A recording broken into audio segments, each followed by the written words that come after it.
Olá, você que me segue no Rodrigo Silva Arqueologia. Nós estamos de volta para o nosso bate-papo semanal sobre Bíblia, História, Arqueologia e assuntos afins. Hoje nós tivemos um horário especial por um motivo mais do que justo. Eu tenho a honra, o prazer de ter aqui no MAB, hoje o nosso bate-papo vai ser daqui do MAB, a honra de receber o meu amigo Sérgio Sacani, que está conosco aqui. Já batemos um papo.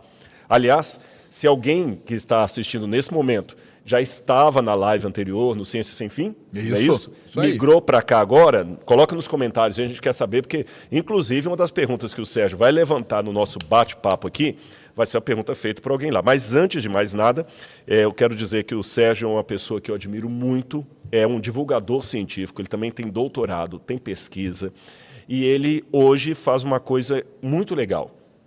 O Sérgio, ele tirou a ciência dos quatro cantos ali da universidade e leva, através da internet, para pessoas que talvez não são cientistas e talvez muitos, o conhecimento que ele vai ter de um livro de física ou sobre geologia vai ser aquilo que o Sérgio vai falar através de um bate-papo, de uma live, de uma palestra.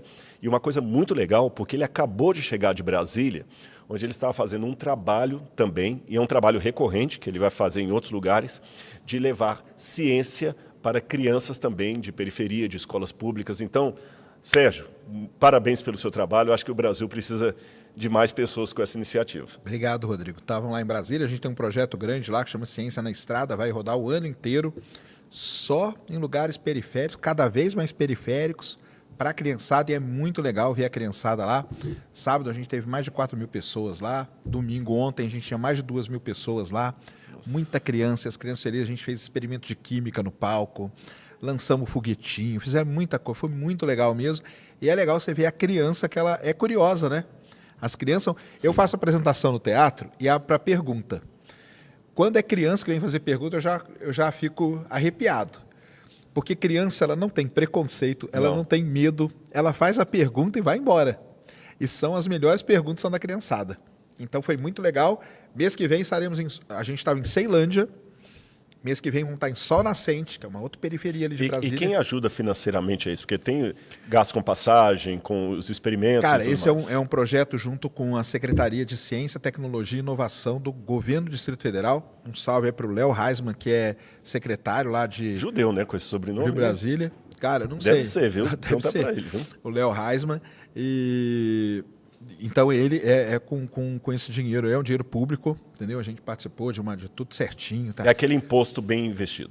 Tá tudo lá no portal da transparência e é muito legal mesmo. Então, você aí que é de Brasília e região, daqui um mês certinho, 19 de março, estaremos em Sol Nascente com esse projeto aí legal demais. Olha, então agora já fica um incentivo também para outros líderes de outros estados, né, o nosso São Paulo aqui, por exemplo, que possa reproduzir isso aqui também, não é isso? Governador Tarcísio, olha, uma coisa legal, levar a ciência nas escolas. E com alguém que a galera gosta, porque eu vi aqui no NASP, por exemplo, eu já sabia que isso ia acontecer. Quando a galera vê que o Sérgio estava aqui, o tanto de jovens que vêm querer tirar foto com ele, isso é um negócio muito legal mesmo, muito da hora. Então, gente, muito obrigado pela sua participação. Vão entrando aí, vão mandando já mensagens lá para sua avó, naquele grupo da família lá, para sua tia, para todo mundo participar. Essa live aqui promete. Vamos falar um pouquinho sobre Bíblia, sobre ciência. Eu vou fazer algumas perguntas para o Sérgio, mas antes de mais nada, eu quero convidar você, que gostaria de ser meu aluno na Bíblia Comentada, na plataforma Bíblia Comentada, passa lá, dá uma olhada, tem muita coisa legal para você. Já aqui, na descrição desse vídeo, a gente vai colocar o link. Já está lá o link, inclusive, já está lá. A Laura sempre me corrige, não fala que vai colocar, não, já está. Então tá certo, já está o link, você pode entrar lá no Bíblia Comentada. Olha, e até o Sérgio vai ouvir isso pela primeira vez. O Bíblia Comentada foi o que ajudou a construir isso aqui. Que demais. 80% ou mais do que vocês estão vendo de toda a construção desse museu foi através das mensalidades do Bíblia Comentada. 20% foram doações. Legal. 20% doações, 80% Bíblia Comentada. E agora, o Bíblia Comentada ajuda a manter o NASP, o MAB, ajuda a manter o MAB, ajuda nas pesquisas arqueológicas, quando a gente vai para Israel escavar, e mais. Agora nós também estamos investindo em bolsas de estudo. Já temos a primeira aluna de faculdade que passou no vestibular e nós vamos pagar a faculdade dela. Que legal. Parabéns. E quando eu falo nós, você que é do Bíblia Comentada, porque a gente vai tirar uma parte. E se os recursos continuarem vindo, a gente vai passar de uma aluna para 2, para 3, para 4, daqui a pouquinho vamos ter vários alunos. Então, você estudando a Bíblia comigo, você aprende sobre a Palavra de Deus, ajuda a manter o MAB e ajuda também a formar profissionais para o futuro. Tá bom? Então, fique ligadinho aí. Sérgio, eu acho que antes de eu começar com as perguntas, eu fiquei curioso com aquela complicada aqui, que é a última pergunta que foi feita lá, do Carlos Eduardo Pádua. E vai deixando sua pergunta também, que depois vai responder aqui, viu? Ele mandou lá no Ciência Sem Fim, ele mandou 5 lá de superchat pra gente, e ele falou o seguinte, ó: se não existe reencarnação, como explicar o sofrimento distinto de cada alma? Aí explica primeiro como que é essa sua visão de alma, né? Tá, porque exatamente. O que é alma, né? É. Eu acho que antes de explicar a minha visão de alma, eu acho que seria interessante até explicar a visão da reencarnação. Da reencarnação. Porque pode ser que uma galera que está assistindo a gente também nunca ouviu falar, claro. Né? Há vários grupos antigos que já falavam de reencarnação. Ou melhor, os mais antigos egípcios, Pitágoras era um que acreditavam na transmigração de almas, que é diferente, né? de reencarnação. A reencarnação acredita que a pessoa morre e ela reencarna numa outra pessoa. A transmigração de almas acredita não, que apenas a alma pode sair de um corpo e entrar no outro corpo. Tá certo? Ela sai daqui e ela vai para um outro corpo. Isso que você tinha mais no Egito e também ali com Pitágoras, a escola pitagórica, etc. Alguns grupos, como o da Índia, os hindus, são mais extremados. Eles acreditam a tal ponto na reencarnação que eles creem que uma pessoa pode reencarnar em qualquer ser vivo. É por isso que algumas correntes religiosas do hinduísmo não comem carne de maneira nenhuma, porque se ele comer uma galinha, uma vaca, ele pode estar comendo um ser humano que reencarnou ali. O próprio Pitágoras tem uma história que uma vez ele viu um camarada chutando um cachorro e ele defendeu o cachorro e alguém perguntou por quê. Ele falou, porque eu escutei no latido do cachorro os gritos do meu amigo que tinha morrido. Ele acreditava que a alma dele passou para o cachorro. Agora, a versão mais sofisticada disso, do kardecismo, está presente em livros como Nosso Lar, Evolução em Dois Mundos, psicografado pelo Chico Xavier. O Nosso Lar é o clássico. Eles ensinam o seguinte, quando você morre, você tem uma série de pecados, de erros que vão impedir a sua evolução espiritual. Então, quando você vai para o mundo dos mortos, chega lá, eles preparam você, mas você tem que pagar aqueles pecados que você cometeu. Então, a maneira de você pagar esses pecados, você reencarna, entendi, tá certo? Numa situação em que você agora vai sofrer por causa do sofrimento, que você vai purgar a sua pena. Então, por exemplo... A segunda chance, não? A segunda chance. Por exemplo, alguns espíritas, não todos, alguns espíritas acreditam que Joana d'Arc seria a reencarnação de Judas Iscariotes. Que o Judas traiu Jesus... Então, agora ele tinha que reencarnar numa mulher que morre nas mãos de cristãos. Entendi. Tá certo? Para pagar a traição ali. Alguns acreditam também que o Nero reencarnou em Juscelino Kubitschek. Caramba! Então, como o Nero destruiu uma cidade de Roma... Ele tinha que vir e criar uma. Ele tinha que vir e criar uma, e Juscelino constrói Brasília e não pode morar em Brasília. Entendi. É sempre assim. É sempre então, fazendo sempre assim, o contrário do que você fez. Essa é a ideia. E com essa linha da encarnação, explica-se, por exemplo, por que uma criança nasce aleijada, por que uma pessoa nasce com problemas e tudo mais, ele está pagando coisas da vida passada. Eu conversei com o Henri Cristo. Eu só estou explicando como eles pensam, não que eu penso assim. Eu sei. Eu conversei com o Henri Cristo lá em Brasília uma outra vez. Ele tem uma linha mais ou menos de reencarnação. Ele tem. Ele pensa e ele fala assim que um psicopata, por exemplo, ele foi uma fera. Era um animal, era um tigre, era um predador, e quando ele nasce, ele já está fadado a ser um psicopata quando ele nasce, porque, na verdade, é a alma de um tigre, de um predador que voltou. Uhum. A minha ideia é a seguinte, biblicamente, é difícil sustentar a reencarnação por várias razões. Por mais que alguns falem, não, mas João Batista era a reencarnação de Elias. Não, Elias não morreu, Elias foi trasladado para o céu. A Bíblia até proíbe a consulta aos mortos. Então, até a atividade mediúnica, eu estou falando com muito respeito aos espíritas que estão nos assistindo, eu só estou mostrando a minha resposta. Sim, claro. A atividade mediúnica de você receber de um morto uma mensagem para passar para alguém, é expressamente proibida na Bíblia Sagrada. Por isso que as religiões cristãs, de uma maneira geral, não aceitam isso, nem a católica, nem a protestante. E o espiritismo, na verdade, é um hibridismo entre a religião cristã e outras religiões. Por exemplo, as religiões de matriz africana, muitos nem falam, eu não sou cristão, eu sou do candomblé. Ainda que haja uma miscigenação ali religiosa, né, uma confluência religiosa, mas elas não são de matriz puramente cristã. A Bíblia proíbe a consulta aos mortos, proíbe os feiticeiros, os médiuns. Deus sempre condenou os médiuns na Bíblia. Moisés proibiu os médiuns no meio de Israel, proibia a consulta aos mortos. A visão bíblica de salvação não é algo que eu possa fazer para pagar uma culpa passada. Entendi. Que quem pagou a culpa por todos numa morte expiatória foi Jesus na cruz do Calvário. Se eu puder pagar o meu pecado numa nova vida, então não precisava Jesus ter morrido na cruz do Calvário. Sem contar alguns problemas. Todo mundo tem pecados, tem problemas a resolver. Até Chico Xavier tinha problema. Aí o que acontece? Você vai ter que ficar vindo eternamente, sempre reencarnando, porque sempre vai ter alguma coisinha para pagar. Não, mas é que tem algumas penas que já prescreveram e que você já não precisa mais voltar por elas. Então, acredito que o Chico Xavier ele já está num plano que ele não precisa mais reencarnar. Não é? Bom, pode ser, mas biblicamente falando, a noção de alma não é uma entidade que vive fora do corpo e vai para outro corpo. Não. A Bíblia fala que Deus criou o homem do pó da terra, soprou nas narinas o fôlego de vida e ele passou a ser alma vivente, e não a ter uma alma. Tá certo? Então, biblicamente, eu não vejo confluência. Agora, a pergunta dele não foi essa, se compare biblicamente ou não. Como é que a gente explica esse sofrimento sem apelar para a doutrina da reencarnação? Eu digo o seguinte, a gente explica da seguinte maneira. O mundo, eu falei isso com o Serjão quando a gente estava conversando no Ciência Sem Fim, ele está num parênteses. E nesse parênteses da eternidade, nós estamos num parênteses na eternidade. O mundo está fora do propósito original de Deus. A única coisa que nós temos do propósito original de Deus é o instinto, que esse é inegável. Isso eu acho que o Sérgio concorda. Esse instinto nós temos.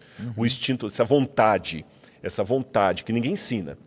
Instinto é algo que ninguém ensina. A religião pode ser ensinada, os valores religiosos podem ser ensinados, mas o instinto ninguém ensinou. E nós nascemos com um instinto muito claro, que o Camus chamava de o mundo ideal e o mundo real. E quanto mais esses mundos estão distantes, maior é o nosso sofrimento. Então, no mundo ideal, é o mundo que Deus queria que fosse antes do pecado. E nós voltaremos para esse mundo real.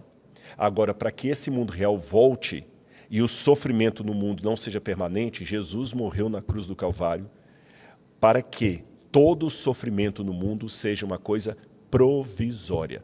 Dói, machuca.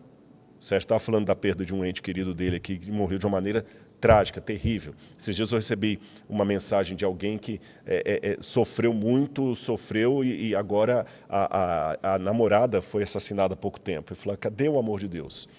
Um outro também que perdeu uma filha tragicamente num acidente, depois perdeu outra filha trágica, agora também assassinada. Você está entendendo? Então, quer dizer, as pessoas sofrem, isso é real. Mas lembra que Jesus na cruz do Calvário também sofreu. E ele sofreu para te mostrar que o sofrimento que você tem vai ser passageiro. Então, realmente, o mundo está desigual, está, mas não é para sempre. Isso seria uma ordem natural da vida? Você nascer, viver e depois morrer. Isso é uma ordem natural da vida. A ordem natural que eu quero dizer é o seguinte, não tem por que a gente contestar isso. Como que é? Se eu olhar apenas pelo lado da biologia... Não, nem estou falando pelo lado da biologia, não. Estou falando pelo lado da religião mesmo. É que pela religião não pode ser assim. Aí que é o ponto. Tá. Pelo lado da biologia é assim. Tá. Não tem nem o que questionar. Pelo lado da biologia, a pergunta dele nem faz sentido. Porque é aleatório. Né? O câncer está aí aleatório, então aleatório um pega, outro não pega. Paciência. Pelo lado da teologia, não. Pelo lado da teologia, nascer, crescer e morrer é o contrassenso daquilo pelo qual Deus nos criou. A morte é uma intrusa, não é um processo natural.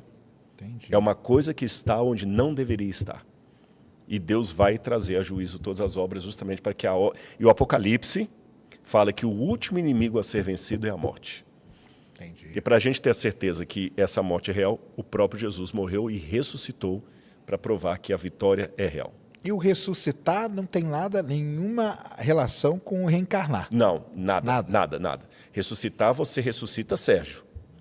Reencarnar, você reencarna como uma prostituta do século XVI. Que quase todo mundo, muito artista é assim, né? Foi uma prostituta do século XVI, então ninguém foi alguém normal, né?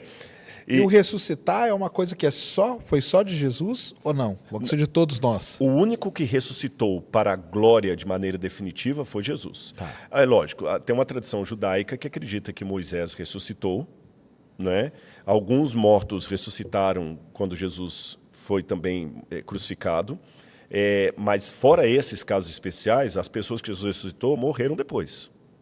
Lázaro morreu depois e tudo mais. Agora, para fechar essa pergunta dele, eu tenho uma parábola que eu acho que dá para entender. Como é que eu explico o sofrimento sem recorrer à doutrina espírita? Só repete o nome dele, é fácil? É Carlos Eduardo. Carlos Eduardo. Isso, Carlos Eduardo. Carlos, eu não sei qual a sua idade, mas eu sou da época, eu sou dos anos 70, que a gente lia muito gibi. Homem-Aranha, Capitão América, eu adorava ler aqueles negócios lá. E diz que uma vez um garotinho estava lendo um gibi e ele passava a página e ele via que o bandido vencia. E é mesmo, o bandido dava um murro na cara do Capitão América, e aí o bandido, o crânio vermelho, né, o Red Skull, né? Isso. Aí o Red Skull pegou e prendeu o Capitão América, deu aquela gargalhada, e ele não estava aguentando mais, o Capitão América estava todo destroçado, todo machucado, a roupa dele rasgada. Aí o menininho não aguentou, sabe o que ele fez? Ele pôs o dedinho onde ele estava lendo e foi para a última página. Para saber o que vai acontecer. Na última página, o herói vence. Sempre vence. Depois que ele viu na última página que o Capitão América ia vencer, ele voltou a leitura para onde ele estava. E toda vez que o Red Skull dava uma gargalhada, ele falou, se você soubesse o que eu sei. Aí o Red Skull, agora eu acabei com você. Acabou não, se você soubesse o que eu sei. Então a versão bíblica, diferente da versão da reencarnação, não é que essa criança está sofrendo porque está pagando uma coisa da vida passada. A versão bíblica é diferente. A gente, pelo Apocalipse, já leu a última página da história desse mundo. Entendi. E lá está dizendo que quem estiver em Cristo Jesus será vitorioso. Então a gente volta a leitura para hoje, e quando tem casos que eu não tenho explicação, eu só posso dizer, se você soubesse o que eu sei. Entendi. Entendeu? Valeu aí, Carlos? Valeu. Espero que sim. Valeu, sim. Gente, mandei outras perguntas também. Comenta aí, Carlos. E agora, eu que quero fazer algumas perguntas para o Sérgio aqui agora, que agora eu sou o host, ele que é o meu entrevistado aqui. Sérgio, eu quero começar, para você vai me ajudar com uma coisa. Vamos lá. Tem muita gente que vive... Eu posso até falar que a luz da Bíblia não tem sentido, que a Bíblia fala, a gente estava conversando isso no Ciência Sem Fim, da questão de entender a Bíblia também, os aspectos literários da Bíblia, saber separar quando a Bíblia está falando de uma parábola, quando ela está usando uma expressão idiomática, uma hipérbole, né? E a Bíblia fala, Jesus fala, por exemplo, que na volta dele vai reunir os santos dos 4 cantos da terra, dos 4 ventos do céu. Mas isso é uma figura de linguagem, que até a própria ciência também usa essa figura de linguagem. Até hoje você chama de átomo o que não é átomo, porque ele é divisível. Claro. Você chama de pôr do sol, que não é pôr do sol, porque o sol não está se pondo. Exatamente. É até que está girando. Mas muita gente acaba pegando essa fala bíblica e literalizando e querendo com isso defender o terraplanismo. Isso. Eu não vou perguntar sobre terraplanismo na Bíblia para o Sérgio, porque esse é eu que sou teólogo, mas em termos de ciência, porque a teoria da conspiração é muito grande, Sérgio, e elas falam, por exemplo, eu vou dar alguns argumentos que às vezes o pessoal pergunta nas redes sociais, mas eu prefiro deixar isso para alguém da área. A Terra realmente é plana, porque se ela fosse curva, a gravidade não existe, a gravidade é um mito. Dá para você dar um resumo dos argumentos que eles usam e que resposta você pode dar a esses argumentos? Então vamos lá. A Terra plana, né, vamos começar lá do começo, né? Lá 3 mil, aí pegar um pouco das suas coisas aqui, né? Uhum. A gente voltar lá 3 mil anos atrás e tal, né? A Terra era plana para todo mundo. E a Terra, ela é plana para nós, na nossa escala. Você sair aqui, né? Aqui você não tem montanha nenhuma, você olha, a Terra é planinha. Brasília, bonitinha. Que você teve agora? Brasília, a Planalto Central, entendeu? Coisa linda. Porque a nossa escala nos diz isso. O movimento da Terra plana, ele teve vários momentos muito importantes. E a Terra plana, ela é calcada na religião. Aí eu falo isso, aí o pessoal fica assim, oh, mas eu sou religioso. Eu falei, cara, não é todas as religiões, entendeu? Por quê? O pessoal fala assim, por que Marte e Júpiter é redondo, mas a Terra é plana? Porque o terraplanismo, ele diz que a Terra não é um planeta. Os terraplanistas mesmo, originais, eles falam que a Terra é um reino do Criador. Interessante. Eles falam desse jeito. Então, ela não é um planeta. Se você falar que a Terra é igual a Marte, você está reduzindo a obra do Criador. Entendi. É isso que eles falam. Entendeu? E aí eles usam algumas passagens bíblicas para justificar. Por exemplo, Deus criou a Terra, construiu um domo para separar as águas superiores das águas inferiores. Eu vou falar, eu nunca li a Bíblia, eu nem sei se isso está escrito lá. Desse jeito, mal interpretado. Depois eu posso falar a parte bíblica. Beleza, aí você depois explica. Isso é o que eles falam, entendeu? E eles falam que na Bíblia existem várias e várias passagens que, dependendo da maneira que você interpreta, você chega na definição de que a Terra é plana. Uma coisa muito interessante é que, se você pegar os maiores terraplanistas do mundo, do Brasil, todos eles dão essa visão. A Terra plana tem uma origem religiosa. A origem da Terra plana é religiosa. Ela não é científica, ela não é nada disso, entendeu? Ela está calcada na religião. Eu até entendo um porquê deles quererem fazer isso, porque eles podem conseguir muito mais seguidores se eles colocarem a Bíblia. Eu já discuti com um terraplanista, debati com um terraplanista, que é aquele negócio, né? Eu estou conversando com ele, ele chega e fala assim, tá aqui, ó, tá escrito na Bíblia. Eu falo, cara, aí é complicado. Aí eu perdi. Exatamente. Aí eu não tenho nem o que discutir, entendeu? Então, essa é a visão que tem. Se você vê os terraplanistas dando entrevista, os terraplanistas mesmo, eles falam isso. Para nós, existe o Criador criou isso aqui é o reino dele, e ele colocou os orbes para enfeitar o firmamento, que eles chamam. É isso que eles falam, certo? Cara, então vamos lá. Cientificamente, a Terra poderia ser plana? Não pode, entendeu? Por vários e vários motivos, entendeu? O primeiro deles é até a própria gravidade, entendeu? A gravidade na Terra plana, o funcionamento que a gente vê ela funcionar, e várias provas que a gente tem, na Terra plana funcionaria totalmente diferente. Porque teria que ter um problema de borda muito grande, entendeu? Porque ia faltar massa e tal. Então tem toda uma dedução. Isso é uma coisa. O terraplanista, ele não acredita que exista gravidade. Ele fala que as coisas caem por diferença de densidade. Entendeu? Se eu soltar o copo aqui, ele cai porque o copo é mais pesado. Entendeu? E não porque está tudo sendo atraído para o centro da Terra. Então, vamos dizer, é assim que eles explicam você soltar uma coisa e cair. Não tem gravidade, porque a Terra não é redonda. Que se ela for redonda, ela vai ter gravidade. Então, eles vão explicando assim. E aí, tem, assim, milhares de coisas, de argumentos que eles vão colocando, e todos eles são facilmente refutáveis com a ciência que a gente tem hoje. Eu cito alguns que, geologicamente, a Terra não pode ser plana, porque a gente tem vulcão. Então eu falo assim, cara, você pode até duvidar de foguete, de satélite, mas de vulcão você não pode duvidar. Porque o vulcão está ali, ele entra em erupção, ele mata um monte de gente, e ele entra em erupção há muitos milhares de anos. E para um vulcão entrar em erupção, você tem que ter uma placa tectônica, que está se mexendo. Para ter essa placa tectônica, você tem que ter um manto, você tem que ter um núcleo. Como você vai ter isso numa Terra que é plana e não é uma esfera? Então, não encaixa isso. Mas pode ser tal coisa. Tem outro problema também, que muita gente não entende, que existem forças que atuam nas placas, forças flexurais, por exemplo, que a gente chama, que essas forças só atuam porque a Terra é redonda. Se a Terra fosse plana, você não teria essa flexura da placa. Então, por aí a gente já explica. Outra coisa que eu falo para todo mundo, se você usa GPS, não tem como a Terra ser plana. Porque o GPS ele só funciona via satélite. Verdade. Não tem como eu lançar um satélite na Terra plana. Entendeu? Então, usou o GPS, você provou que a Terra é redonda. E aí vamos tendo várias coisas. A sombra da Terra na Lua pode ser argumentado? Claro, também? um eclipse lunar, que nós vamos ter um agora lindíssimo, na madrugada de 14 para 15 de março, vai ter um eclipse total da Lua, vai ser visível do Brasil, e aqui deve ser um lugar que deve haver um eclipse lindíssimo. Na hora que você faz a imagem, você vê a Lua entrando pela sombra da Terra, você vê a forma da sombra é redonda, só pode ter sido E o projetada. que eles dizem com relação a isso aí? Por exemplo, porque ali é muito claro, mesmo um leigo vê que algo redondo está sendo projetado ali. O do eclipse... Cara, o negócio do terraplanista é o seguinte, ele tem uma explicação para tudo. Entendi. Entendeu? Para tudo ele vai arrumar uma explicação, desde que seja a mais absurda possível para defender. Ele fala que não, porque para eles a Terra seria isso aqui, né?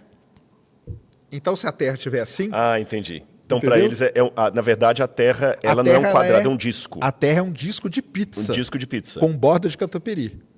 E a borda é a Antártica. Entendeu?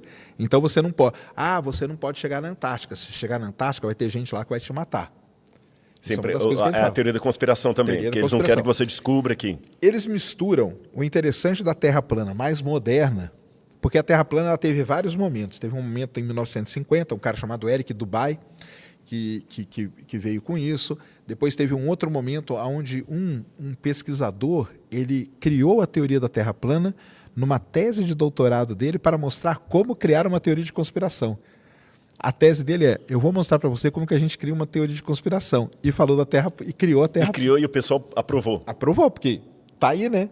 Ele mostrou. Na verdade, a teoria dele é que é possível criar qualquer teoria de conspiração. Mas eles usam essa tese dele sem saber que o motivo era mostrar a teoria da conspiração, achando que o cientista aprovou. Exatamente, é isso que eles sabem. Como é que é o nome dele mesmo? Cara, esse aí eu não sei, mas um original lá da década de 50, um cara chamado Eric Dubay. Uhum. E agora ela voltou com força, mais recentemente, em 2015. Em 2015 ela voltou com muita força, teve artistas aderindo e tudo mais, e aí virou isso tudo. Só que olha que interessante. Uma das coisas que a Terra plana defende é que a Antártica é uma borda, é a borda da pizza, certo? Isso aqui tudo é Antártica. Aqui no meio é o Polo Norte, tá? Então vamos lá. Se eu vou no Polo Norte, eu posso ver o sol da meia-noite, certo? Porque o sol nunca vai se pôr, beleza? No modelo globo que eles falam, tá ok? No modelo Terra plana, tá ok também. Tá ok. No Se Polo no Norte centro. aqui sim, isso. Ah, tá, porque o Polo Norte, na verdade, seria Polo Centro, né? Polo Centro, é isso mesmo. Agora vamos para o Polo Sul. Aqui, ó, a borda da pizza está aqui. Se eu tiver em cima da borda, vocês concordam comigo que não pode ter nada para o sul? Claro. Porque não tem mais nada, certo? Isso quer dizer que se eu for na Antártica e ver o sol da meia-noite, acabou para a Terra plana. Com certeza. Certo? Fizeram esse experimento. Chama The Final Experiment, está tudo registrado. Foram 10 pessoal do Globo, eles chamam de globaloid, tá? Foram 10 globaloides e 3 terraplanistas, os principais terraplanistas do mundo, foram para a Antártica, levaram todos os equipamentos, mais de 10 câmeras, câmera filmando tudo, e mostraram o sol da meia-noite na Antártica, ao vivo, e com tudo filmado. Tanto que os terraplanistas lá falaram, cara, não tem o que discutir. Não são mais. O experimento foi feito e o experimento provou. Aí, começaram a falar, mas era tela verde. Os caras foram lá e mostraram que não era. Eles começaram a duvidar até dos próprios terraplanistas que estavam lá. Começaram a duvidar, exatamente, entendeu? Começaram a duvidar, não, pode ser tela verde. Provaram que não é. Mas pode ter sim sol da meia-noite, porque eles falam que se o sol... Aí, agora, pessoal, presta atenção que sua cabeça vai explodir. Você olhou para o sol não está ali onde você olhou. Porque existe um efeito de difração. Aí eles usam aquele exemplo de colocar um canudo dentro de um copo d'água e você vê o canudo aqui e outro pedaço aqui. Então tem essa difração aqui. Então isso acontece na atmosfera, porque a atmosfera é cheia disso. Quer dizer que eu olho para o sol e o sol não está ali? Mas e se eu construo um relógio de sol e ele mostra exatamente a sombra no horário que eu tenho aqui? Como que fica isso? Então não dá. Então, eles tentam de toda maneira, mas chama The Final Experiment. Vão lá no YouTube, para quem estiver duvidando do que eu estou falando, tá lá tudo. Tem a live deles, tem tudo mostrando. E os caras se retratando também. Os caras também falando. Então isso provou. Por quê? Porque se eu estou aqui na borda e o sol passou por aqui, a Terra não pode ser plana. Como passou o sol aqui onde não tem nada? Entendeu? Então, a gente tem várias maneiras, tanto na parte geológica, na parte geofísica. Eu trabalho com petróleo e eu descubro petróleo. Para descobrir onde está o reservatório, na minha equação, tem lá um fator que leva em consideração a curvatura da Terra. Se eu não levar em consideração, o poço que é para ser aqui vai ser aqui. Eu vou perder Não existia empresa de petróleo. Estou tentando lembrar, foi o Cláudio Ptolomeu também do Egito, que ele pegava os obeliscos. O Eratóstenes, né? Eratosthenes que fez o experimento famoso. Que o obelisco, ele dava a sombra do obelisco, não era mesmo. Só que aí, então, eles refutam esse experimento. Por quê? Para o terraplanista, o Sol está a 5.000 quilômetros de altura. 5.000 quilômetros, entendeu? E dentro do domo. Porque para o terraplanista não existe nada acima do domo. Acima do domo, aí eles apelam para a Bíblia, existe a tal das águas superiores. Uhum. Então não existe nada acima do domo. Tudo que você vê está dentro do domo. Então, você mediu uma estrela que está a 20 anos-luz, isso para eles não existe. Está tudo no máximo a 5, 6 mil quilômetros de altura. Entendeu? E não está, porque a gente mede, a gente tem telescópio e tal. Aí eles, para justificar isso, eles têm que apelar para algumas teorias de conspiração. A NASA mente, tudo que você vê da NASA é feito por computador, então aquilo lá não é real, é tudo criado para te enganar e tal, não sei o quê. Então é basicamente isso. É uma coisa muito... Eu vou até, se você quiser depois, porque hoje eu quero ouvir mais o Sérgio aqui, a gente vai falar um pouco mais sobre fé e ciência e tudo. E o Sérgio pode ir comendo, viu? Coitado, ele não jantou. Vou comendo. Veio tocando aqui, mas enquanto ele vai dando uma mordida ali, eu vou falar com vocês um pouquinho. Se você quiser, depois eu posso fazer um vídeo aqui só sobre terraplanismo na Bíblia. Mas só para dar alguns spoilers. Hoje a gente pode fazer um bate-papo nisso, eu mostro a parte bíblica. Mas só para dar algumas amostras grátis assim, domo. Olha qual que é o problema da pessoa não fazer uma exegese bíblica, uma hermenêutica. A palavra que aparece por domo, lá, que algumas Bíblias traduziram como domo, né, que Deus falou o céu lá, a abóbada celestial, aquela coisa toda, é a palavra raquia em hebraico. E estudos comparativos do hebraico bíblico com outras línguas congêneres da época, nos dá, isso aqui é sério, eu posso depois explorar melhor, que a palavra raquia significa expansão dos céus. Tá? E o problema é que, quando a Bíblia foi traduzida para o latim, o São Jerônimo traduziu expansão por firmamentum. Perdão, ele traduziu raquia, do hebraico, por firmamentum. E aí, nas Bíblias em português que derivaram da Vulgata Latina, ficou, e Deus fez o firmamento do céu. A ideia da cúpula da concha, tá certo? Mas, se você comparar quem dá essa visão de terra plana com abóbada, é a cosmologia babilônica e egípcia. Realmente, dá para provar terraplanismo na mitologia egípcia e babilônica, não na Bíblia. Deus fala a expansão do firmamento. E esse lance das águas superiores e inferiores? Pois é, as águas superiores e inferiores, a Bíblia fala que realmente Deus fez separação entre águas e águas, mas não fala. A gente até acho que conversamos sobre isso num dos podcasts, que você fala assim, que existe realmente alguns que trabalham com a hipótese que a água que está aqui na Terra veio de cima. E só que a Bíblia não fala em que estado essa água estava. Se você pegar a nossa atmosfera, tem moléculas de água. Muita água, claro. Tem muita água, está cercada de água. Claro. E a Bíblia não fala em momento nenhum que é água líquida. Água líquida. Você está entendendo? Fala água, Deus fez separação. Como é que era essa água pré-Gênesis? Aí que é aquele detalhe que a Bíblia não dá e algumas pessoas ficam querendo enfeitar. Aí você completa. Completa. Entendi. A bem da verdade, a Bíblia não entra em detalhes sobre a forma do planeta Terra. Então, aí... como eu falei, eu não... Ela não entra. A Bíblia não fala que... O único lugar que alguém poderia pegar para dizer, mas vai ser distorcendo demais o texto bíblico, que eu falei que é uma linguagem de impressão humana, quando fala assim, os quatro cantos do céu, de uma outra extremidade do céu, mas isso, repito, não é que a Bíblia errou e não que a Bíblia está literalizando. É como o cientista que fala o seguinte, olha o átomo de... Claro. Aí fala assim, não é divisível porque o Sérgio chamou de átomo. Não, calma, gente. O Sérgio está chamando de átomo que ele está usando a linguagem do senso comum, que, aliás, é uma expressão que cientistas usam, o senso comum. O cientista mesmo fala o seguinte, olha, que pôr do sol lindo que vocês têm aqui.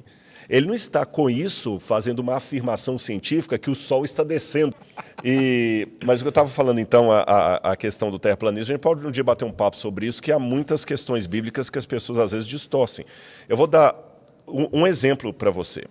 Na época, logo que o pai da paleontologia, o Georges Cuvier, quando o Georges Cuvier começou a trabalhar a existência dos fósseis e tudo mais e tal, muitos, baseados na Bíblia, diziam que aqueles fósseis não podiam ser animais extintos. E quando falavam, por que não houve extinção de animais? Eles diziam, porque isso vai contra o que está na Bíblia. Eu falei, como que vai contra o que está na Bíblia? É porque lá na Bíblia, quando fala em Gênesis que Deus criou cada um segundo a sua espécie, as pessoas liam aquilo em latim e entendiam que Deus criou os animais lá atrás, como estão hoje, e que nenhum poderia sofrer um processo de modificação. Ou seja, Deus já criou no Éden o urso polar, o urso parda, o urso panda, todos os ursos, todos os tipos de cachorro, e se algum desses entrasse em extinção, então a Bíblia estaria errada. E a Bíblia não está falando nada disso, foi a interpretação medieval. Outro exemplo do Galileu Galilei. Porque o Salmo, de novo, aquela versão do firmamento, a terra estabelece, fala assim, Deus estabelece a terra para sempre. Aí na tradução em latim, Deus firma a terra para sempre, dá a entender que a terra não podia se mover.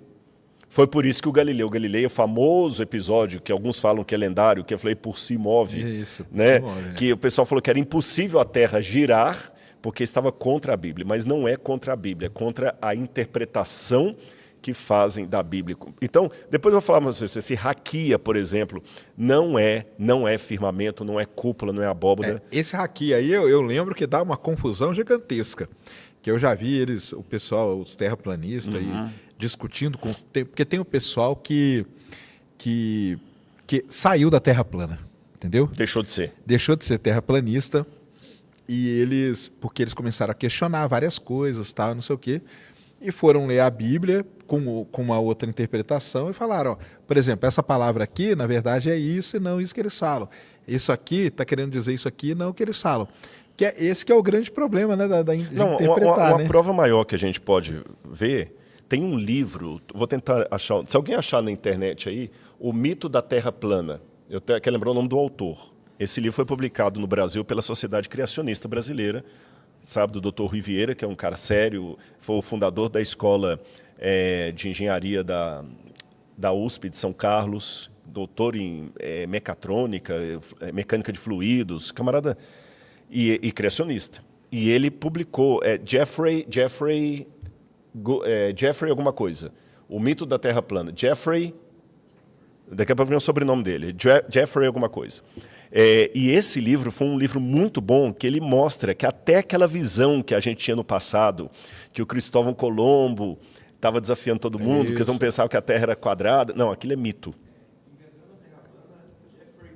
Jeffrey Burton, né? Reinventando a Terra Plana. Reinventando a Terra Plana. É muito legal esse livro, não sei se ele está esgotado. A Sociedade Criacionista Brasileira publicou no Brasil, onde ele mostra com dados históricos que a maioria absoluta das pessoas entendia a Terra como um globo. Até mesmo povos antigos. Ah, sim. Tá certo? Agora, também, a bem da verdade, eu tenho que dizer que alguns falam, não, a Bíblia fala que a Terra é redonda, até alguém colocou aqui, eu vi aqui quando caiu aqui, porque lá Isaías fala, né, Deus assentou a curvatura da Terra, mas eu também tenho que ser honesto, que ali em Isaías, Deus não está falando que a Terra é um globo.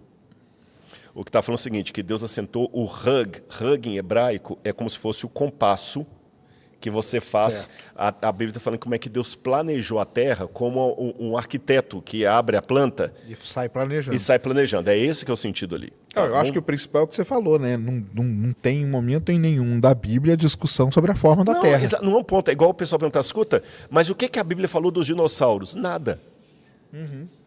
O que a Bíblia falou sobre a China? Nada. É que as pessoas querem que a Bíblia fale de tudo. Jesus falou uma vez assim, eu sou o caminho, a verdade e a vida, mas ele não saiu dando palpite em tudo. Porque a Bíblia tinha foco, você entendeu? Então, se a Bíblia falasse de tudo, a Bíblia ia ser vasta como o oceano e profunda como um pires. Então, ela focou naquilo que lhe interessava. Claro. Então, galera, mas isso aí é uma coisa legal. Agora, eu queria te fazer uma outra pergunta também. Eu ia até trazer, eu deixei lá na casa da minha sogra, que eu ganhei de presente num dos podcasts que eu fui, um vidrinho assim, com álcool e um ET lá dentro. Eu ia trazer aqui e acabei esquecendo que eu vim de Belo Horizonte agora. A gente ia ter trazido um ET de Varginha, pro Rodrigo. Exatamente. Vamos mandar um Varginho Manda pra mim, que eu tenho esse lá em casa. Tá, eu levei pra casa da minha sogra e ficou lá. Nem sei por que eu levei pra lá, o que foi. Ah, não, lembrei, foi um podcast que eu fiz em São Paulo. Dali eu viajei pra Belo Horizonte, acabei levando e ficou lá. Mas, vamos falar um pouquinho de vida fora da Terra. Tem muito, assim como os terraplanistas, os ufólogos também são muito organizados. Eu nem sei qual grupo é mais agressivo do que o outro. Eu presumo que os ufólogos são mais antigos, a expressão... Porque terraplanista, você falou em 1950, se eu não me engano? Mas eu tenho ouvido, assim, tem se tornado mais popular a discussão agora. Mas os ufólogos, desde que eu era criança, sempre saíam no Fantástico um negócio lá, e depois veio o negócio do ET de Varginha, né? E tudo. O que você diz um pouquinho assim, cientificamente, falando uma boa, cientificamente? O universo, nós estamos aí com... Nós temos o quê? Pelo menos uns 200 bilhões de galáxias? Hoje a conta é que tenha 3 trilhões de galáxias. 3 trilhões. Cada galáxia... Aí pode pôr umas 200 milhões de estrelas. Então, ou seja... O número de estrelas seria 200 bilhões vezes... 3 trilhões. 3 trilhões. Seria um número que não dá nem para você medir. Não dá para medir. E lembrando que, provavelmente, a maior parte, se não uma parte considerável dessas estrelas é um Sol como o nosso, tendo planetas em torno. Aí não. Mas aí eu explico. Tá, mas muitos deles podem ser um sistema solar. Pode ser. Pode ser um sistema solar. Aí você explica essa questão, tá? Que o Sol é uma estrela, com um sistema solar, então a gente pode tentar imaginar o número de planetas que há no universo. Essa que é a conta que eu quero chegar. Tá. Estou fazendo uma pergunta nem teológica, nem científica, uma pergunta que o pessoal faz. Só a Terra seria habitada em toda essa vastidão, ou a gente pode, cientificamente, não, pelo menos conjecturar a possibilidade de vida inteligente em outros planetas, ou vida, de alguma maneira. Então vamos lá. Vida de alguma maneira. Então aí é legal da gente separar, né? Mas corrija a questão, então, vamos falar da estrela. Pô, eu tenho uma apresentação no teatro, você está convidado aí em São Paulo, chama Será que Estamos Sozinhos? Onde eu faço uma passagem que começa desde lá do século V a.C. até hoje, essa discussão sobre vida fora da Terra e vida inteligente. Vida fora da Terra tá cheio. Até aqui no Sistema Solar deve ter. Micro-organismos e tudo mais. Está comprovado isso? Porque eu ouvi falar, não tá. Eu ouvi falar que não é uma coisa muito... Não está comprovado, mas a gente tem grandes indícios que pode ser que tenha. Então, por isso que a gente está mandando sondas para Encélado, para a Europa, que são luas que têm oceanos e que muito provavelmente têm os elementos químicos ali que são para formar a vida. Então, vida microscópica, micro-organismos que não é inteligente, isso deve estar cheio. Vida inteligente. Aí vamos lá. Aí eu tenho minha fé. Sérgio Sacani, no Rodrigo Silva Arqueologia, admitiu que ele tem fé. Eu tenho fé. A minha fé é que não existe... Desculpa te interromper, sabe que tem um livro muito interessante em que creem os que não creem. Aí, ó. Muito interessante esse aí sou eu. Sou eu. Em que creem os que não creem. Eu acredito que não exista vida inteligente em outro lugar do universo. Você crê que não existe? Que não existe. Tá. Que não existe, que não nos visita e que nem está entre nós. Porque tem alguns que acham que os ETs já vivem aqui entre a gente. Como é que chama aqueles que acham dos reptilianos e tudo mais. Então vamos lá. Primeiro é o seguinte, a vida como a gente conhece, que é essa aqui, nossa, né? Para ela existir, é uma confluência de muitas variáveis que a gente ainda não sabe nem quantas são. Então, vamos lá, ó. Precisa ter uma estrela parecida com o Sol, que talvez não seja a maioria do universo. O Sol tem uma característica muito interessante, que ele é uma estrela sozinha. A maior parte das estrelas do universo são sistemas duplos ou trios de estrela, onde a vida seria praticamente impossível. Então, só aí você já corta um monte. Tem que ser uma estrela que seja da mesma característica do Sol ou parecida.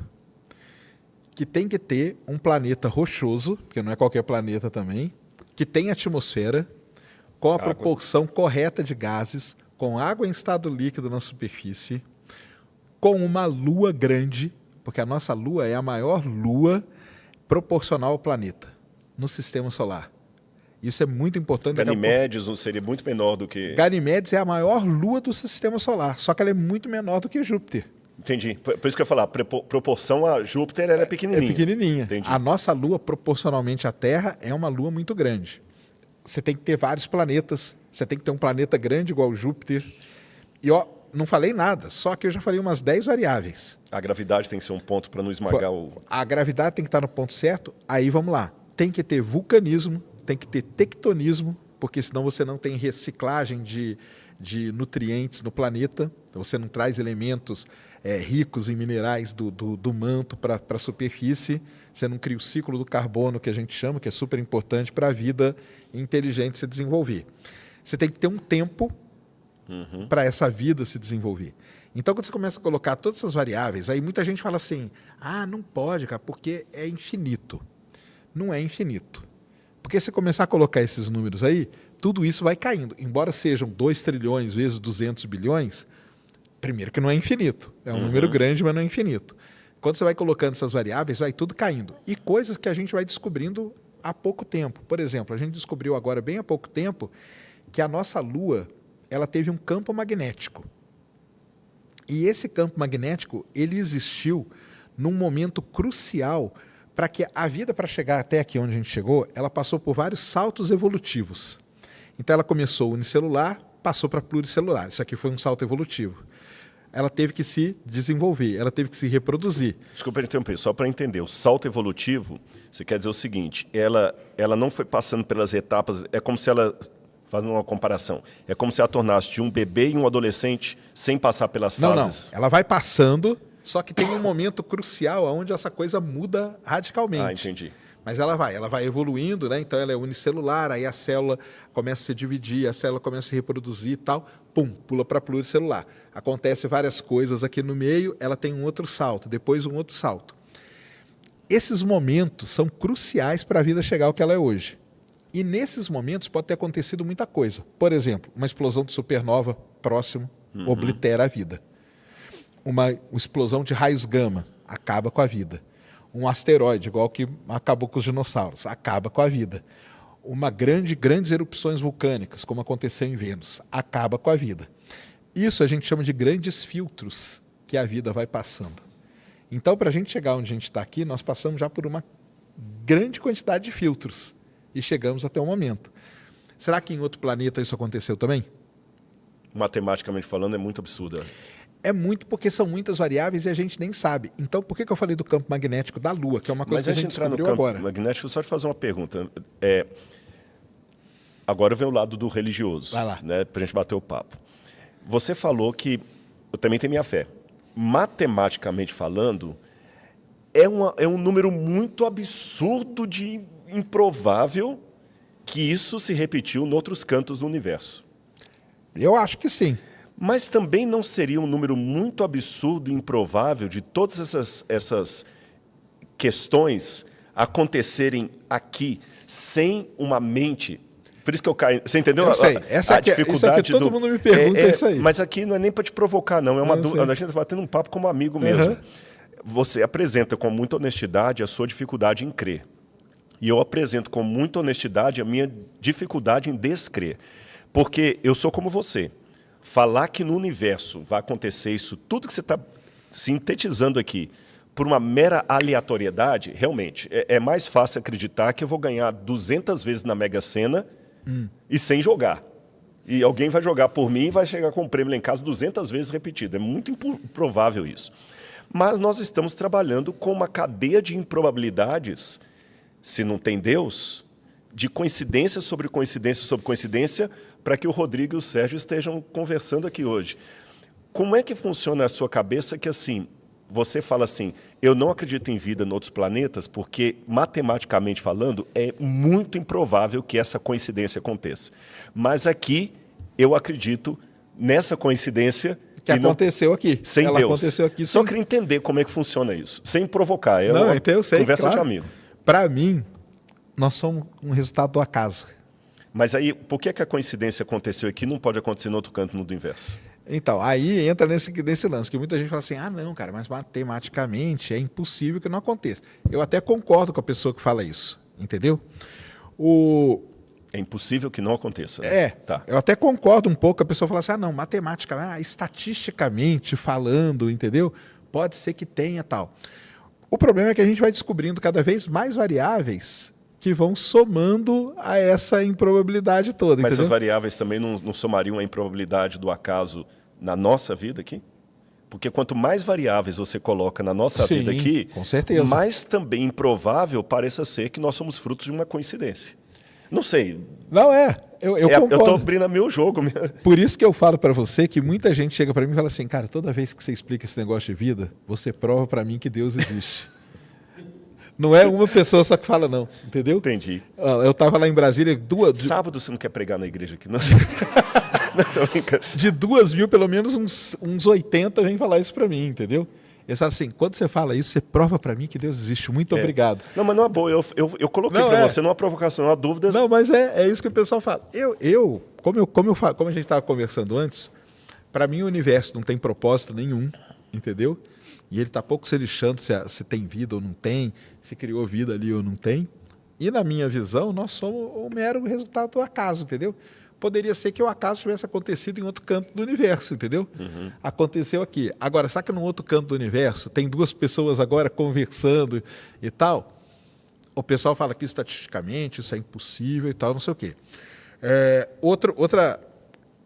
Agora, pode ser que você tenha até vida. Eu ia perguntar isso, mas às vezes a forma de vida que nós conhecemos não é a única forma de vida. Isso aí. Isso é um ponto. Eu ia perguntar isso, porque às vezes assim, não, você acha que... Vou até falar da religião. O anjo, para mim, é uma forma de vida.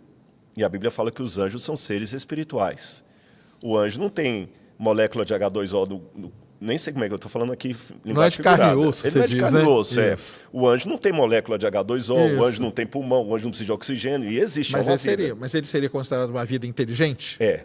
Evoluída, inteligente? Biblicamente porque os anjos, Deus dá ordens para eles, até na história bíblica eles participaram do conflito cósmico e tudo mais, o anjo tem vontade própria. Esse é um ponto, pode ser que tenha uma vida diferente, que a gente está usando a nossa régua. Uhum. Até entre os astrobiólogos é interessante que você pergunta para eles o seguinte, você prefere que se a gente encontrar uma vida, você prefere que ela seja igual à nossa ou diferente? Aí tem alguns que falam, não, é legal que encontre igual, porque aí vai provar que a gente pode estar se encontrar mais uma vida, aí está provado que tem vida no universo inteiro. Acho que era o Carl Sagan que falava, né? Se a gente encontrar evidência de vida lá fora, isso vai ser um caos. Vai ser um caos. Se a gente descobrir que o universo é vazio, é horrível. Mas se descobrir também que tem vida, isso também... Então, a gente não sabe como é que eles vão vir, né? Eu gosto tanto dessa questão que eu fiz um negócio de teatro só sobre isso. Eu vou um dia assistir. E é muito legal, porque eu ponho essas questões assim, eu não quero chegar em resposta nenhuma, mas eu gosto de fazer essa provocação essas provocações com o pessoal. Agora, por exemplo, se existe, será que eles conseguiriam chegar até aqui? Sou cético pelo seguinte, eu imagino que primeiro que eles teriam que ter uma velocidade acima da velocidade da luz. Então. Aí começa, né? Aí a gente começa a ter várias... Vamos pegar qual que é a estrela mais próxima? Alfa Centauro é a mais próxima da nossa, 4,2 anos-luz. Então, se Alfa Centauro, que está aqui, vizinha, 4 anos para chegar à luz aqui e voltar, né? Como é que uma nave...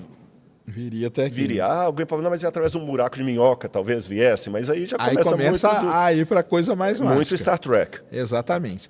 Então a minha visão é essa aí. Eu acho que nós somos um resultado do acaso mesmo, que aconteceu aqui, poderia ter acontecido num outro lugar. Será que aconteceu?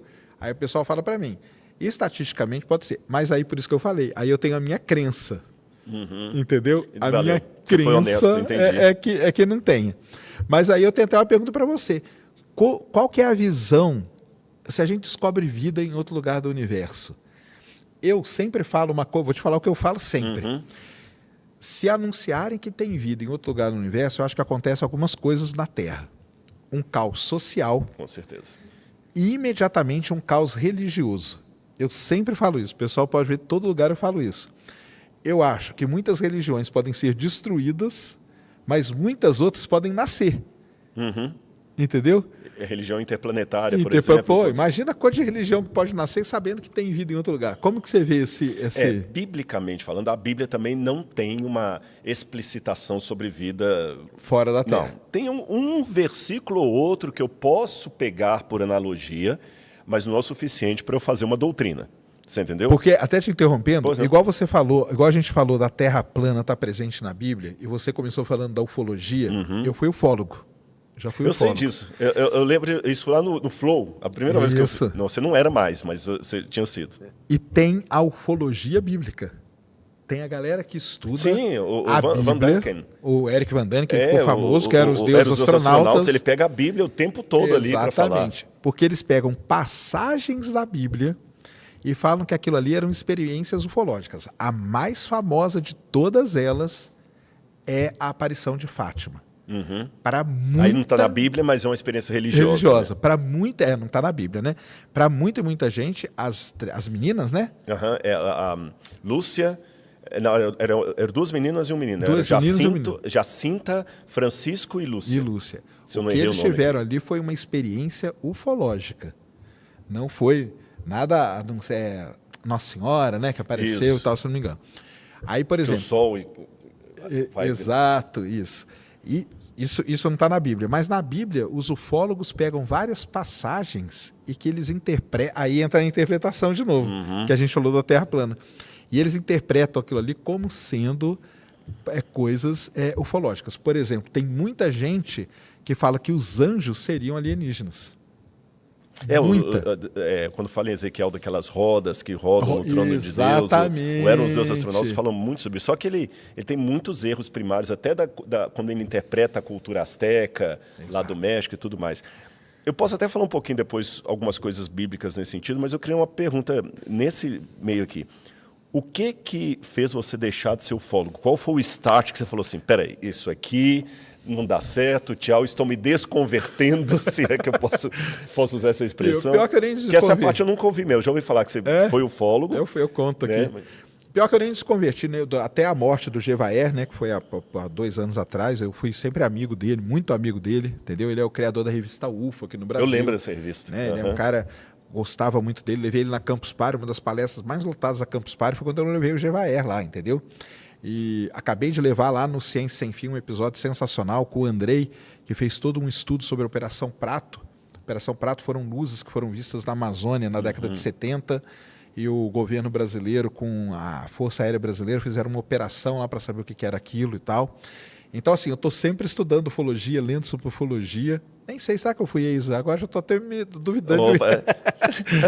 Está até falando assim, graças a Deus? Mas é quase graças a Deus. Mas por que eu larguei um pouco da ufologia? Porque começou a acontecer coisas na ufologia que eu não concordava, entendeu? Por exemplo, vai ter o grande arrebatamento. Vai ter um dia que os seres vão chegar aqui e vão levar todo mundo embora. Sabe que o espiritismo tem isso também, né? Tem, planeta que vem. Isso mesmo. Aí o pessoal começou a falar assim, se você quiser continuar aqui na Terra, é só comprar meu terreno, cara, que fica aqui, ó, no interior de Goiás. Ah, tipo aquele Urandir. Mais ou menos.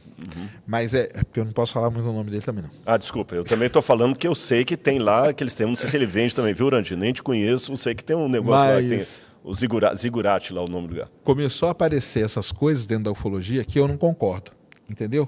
Por que eu não concordo? Porque são pessoas, e religião tem algumas que acontece isso também, que as pessoas acabam aproveitando da fragilidade de outras pessoas, entendeu? Então, por exemplo, eu estou fragilizado, ou por causa de alguma doença, ou por causa de alguma coisa que aconteceu perdeu comigo. Alguém querido, separou. E alguém chega para mim e fala, cara, vem aqui, ó, e pega isso, toma este líquido aqui, que esse líquido vai te curar. Você está tão desesperado, cara, que já tentou fazer de tudo, que você vai lá e toma aquele líquido, entendeu? E aí você gostou? Gostei. Então agora você compra aqui de mim, ó, que eu vou te vender por tanto. Entendeu? É o mesmo mecanismo da droga, de certa forma. Exatamente. O cara oferece a primeira de graça e depois... Então, quando começou a aparecer isso dentro da ufologia, aí eu dei uma afastada. Entendi. Entendeu? Porque eu não concordo com essa prática que eles fizeram, mas continuei lendo sobre tudo isso, vendo o filme, adoro. E e participando de várias coisas ligadas à ufologia. Sim, mas racionalmente, que você falou aqui, que você tem uma... Você falou, chamou de crença. Para mim, não tem vida inteligente fora da Terra. Para você não tem. Não, você falou. Ah, sim, para mim, Você crença, falou, né? Minha crença. Exatamente. Minha crença. Então, além da decepção com os caminhos que a ufologia estava tomando, que isso é uma decepção, porque às vezes assim, eu posso me decepcionar com a igreja, sim, sair dela, mas eu continuo continuar. acreditando na Bíblia e tudo mais. Sim, com Você certeza. deixou de acreditar. Então, mas o negócio é o seguinte, aí que está um ponto interessante. Quando eu era ufólogo, eu nunca tive uma crença assim cega de que existia vida. Tanto que eu entrei na ufologia e fiz coisas junto com o Jevaé, porque a gente queria colocar alguma maneira científica de tentar entender, por exemplo, você chega para mim e fala assim, eu fui abduzido. Negócio de relato, eu sempre critico coisas de relato. Porque, eu vi uma luz aqui. Eu posso ver a mesma luz que você. Eu falar que ela é vermelha, você falar que ela é amarela. Qual que era a ideia que a gente teve? Vamos tentar montar um questionário com o objetivo de tirar a maior parte do viés possível para ter algo científico para a gente poder analisar. Essa sempre foi a minha visão dentro da ufologia. E ver quem que realmente teve uma experiência. Exatamente. E se a experiência foi real ou se foi uma... Exatamente, ou foi uma alucinação, ou uma coisa do tipo. Entendeu? Então, o que a gente estava tentando, nós tentamos fazer isso, várias vezes foi isso, tentar dar um caráter mais científico dentro da ufologia. Entendeu? Mas aí eu acabei que eu me afastei e tal, mas continuei muito amigo do Jevaé, conversava com ele direto, e conversava sobre relatos. Ele era um cara muito, obviamente, né? Tinha a crença de que existia, de que eles vinham, visitavam a gente e tudo mais. Só que ele tinha esse lado também de tentar buscar uma parte mais científica para não ficar só assim, não, desceu uma nave aqui, desceram seres. É o caso Roswell, aquela coisa toda? Caso Roswell, que tem essa dúvida, e muito dos abduzidos, né? Então a gente chegou a lidar com muita gente ditos, né, abduzidos. O abduzido é uma pessoa que ela é levada para dentro de uma nave ou coisa do tipo. E aí eu tive experiências terríveis também com esses casos de abduzidos. Por exemplo, foi uma moda, uma época na ufologia, você fazer uma regressão hipnótica na pessoa. Isso é muito complicado. Porque a regressão hipnótica, ela falava que a pessoa não vai mentir de jeito nenhum. Entendeu? Se ela fizer uma hipnose regressiva, não mente. Que legal me falar que tem 10 mil pessoas ligadas. 10 mil pessoas? Exatamente. Opa, um salve 10 para mil todo mundo. pessoas e 42 ETs. Aí, ó. Só 42? Tá pouco. Então, qual foi o problema? Quando fizeram em algumas regressões dessa, nós descobrimos traumas gigantescos. Abusos sexuais, até de pai com filho e tal. Que até aí eu caí fora desse justificava o porquê da pessoa estar tendo aquela alucinação. Não, e uma delas nem era alucinação. O meu pai tinha falado para a pessoa, quem está vindo aqui é um ET. Entendeu? E aí a pessoa pôs aquilo e levou aquilo para o resto da vida. Como nós temos esse caso, essas denúncias no norte do Brasil, do tal do boto cor-de-rosa, eu fui para o Pará agora e descobri que o boto cor-de-rosa, na verdade, era um familiar que provocava um incesto. É isso aí. E aí, então, não foi o boto. É isso. E a pessoa começa a acreditar naquilo mesmo. Acreditar naquilo porque o cérebro cria essa defesa. É uma defesa criada. Então, aí nós paramos também de mexer com isso. Interessante você estar falando essas coisas, porque quando eu vejo eu vou chamar de filosofia bíblica de interpretação da história, a Bíblia não nega os fenômenos. Certo. Mas ela me obriga a investigá-los. Sim, isso é interessante. Se você olhar, a Bíblia é o livro de caráter mais... A Bíblia não... Olha, eu vou falar um paradoxo aqui, mas vamos ver se eu consigo me fazer claro. A Bíblia não é um livro científico, mas é o livro de índole científica mais profundo da antiguidade. Por quê? A fé. Jesus o tempo todo recomenda o questionamento. Acautelai-vos. Tomem cuidado para que ninguém engane vocês. Ponham à prova os espíritos para ver se vem de Deus ou não vem. Fazei prova de mim, diz o Senhor, se eu não for isso. Vamos ver quem é Deus, se é Baal ou se é Deus. Ou seja, a Bíblia... Sim, já estou sabendo. A Bíblia ele propõe experimentos. Propõe experimentos. Fazei provas de mim. Inclusive, nessa questão do fazer provas de mim, que a Bíblia apresenta, o verbo, vou lembrar qual que é o verbo hebraico ali, ta'am. Ta'am, em hebraico, é provar quase quase que o experimentalismo antes do Galileu Galilei. Entendi. Você entendeu? Então a Bíblia tem isso. E a Bíblia fala que nós devemos cuidar porque existem forças malignas que mascaram situações para enganar as pessoas.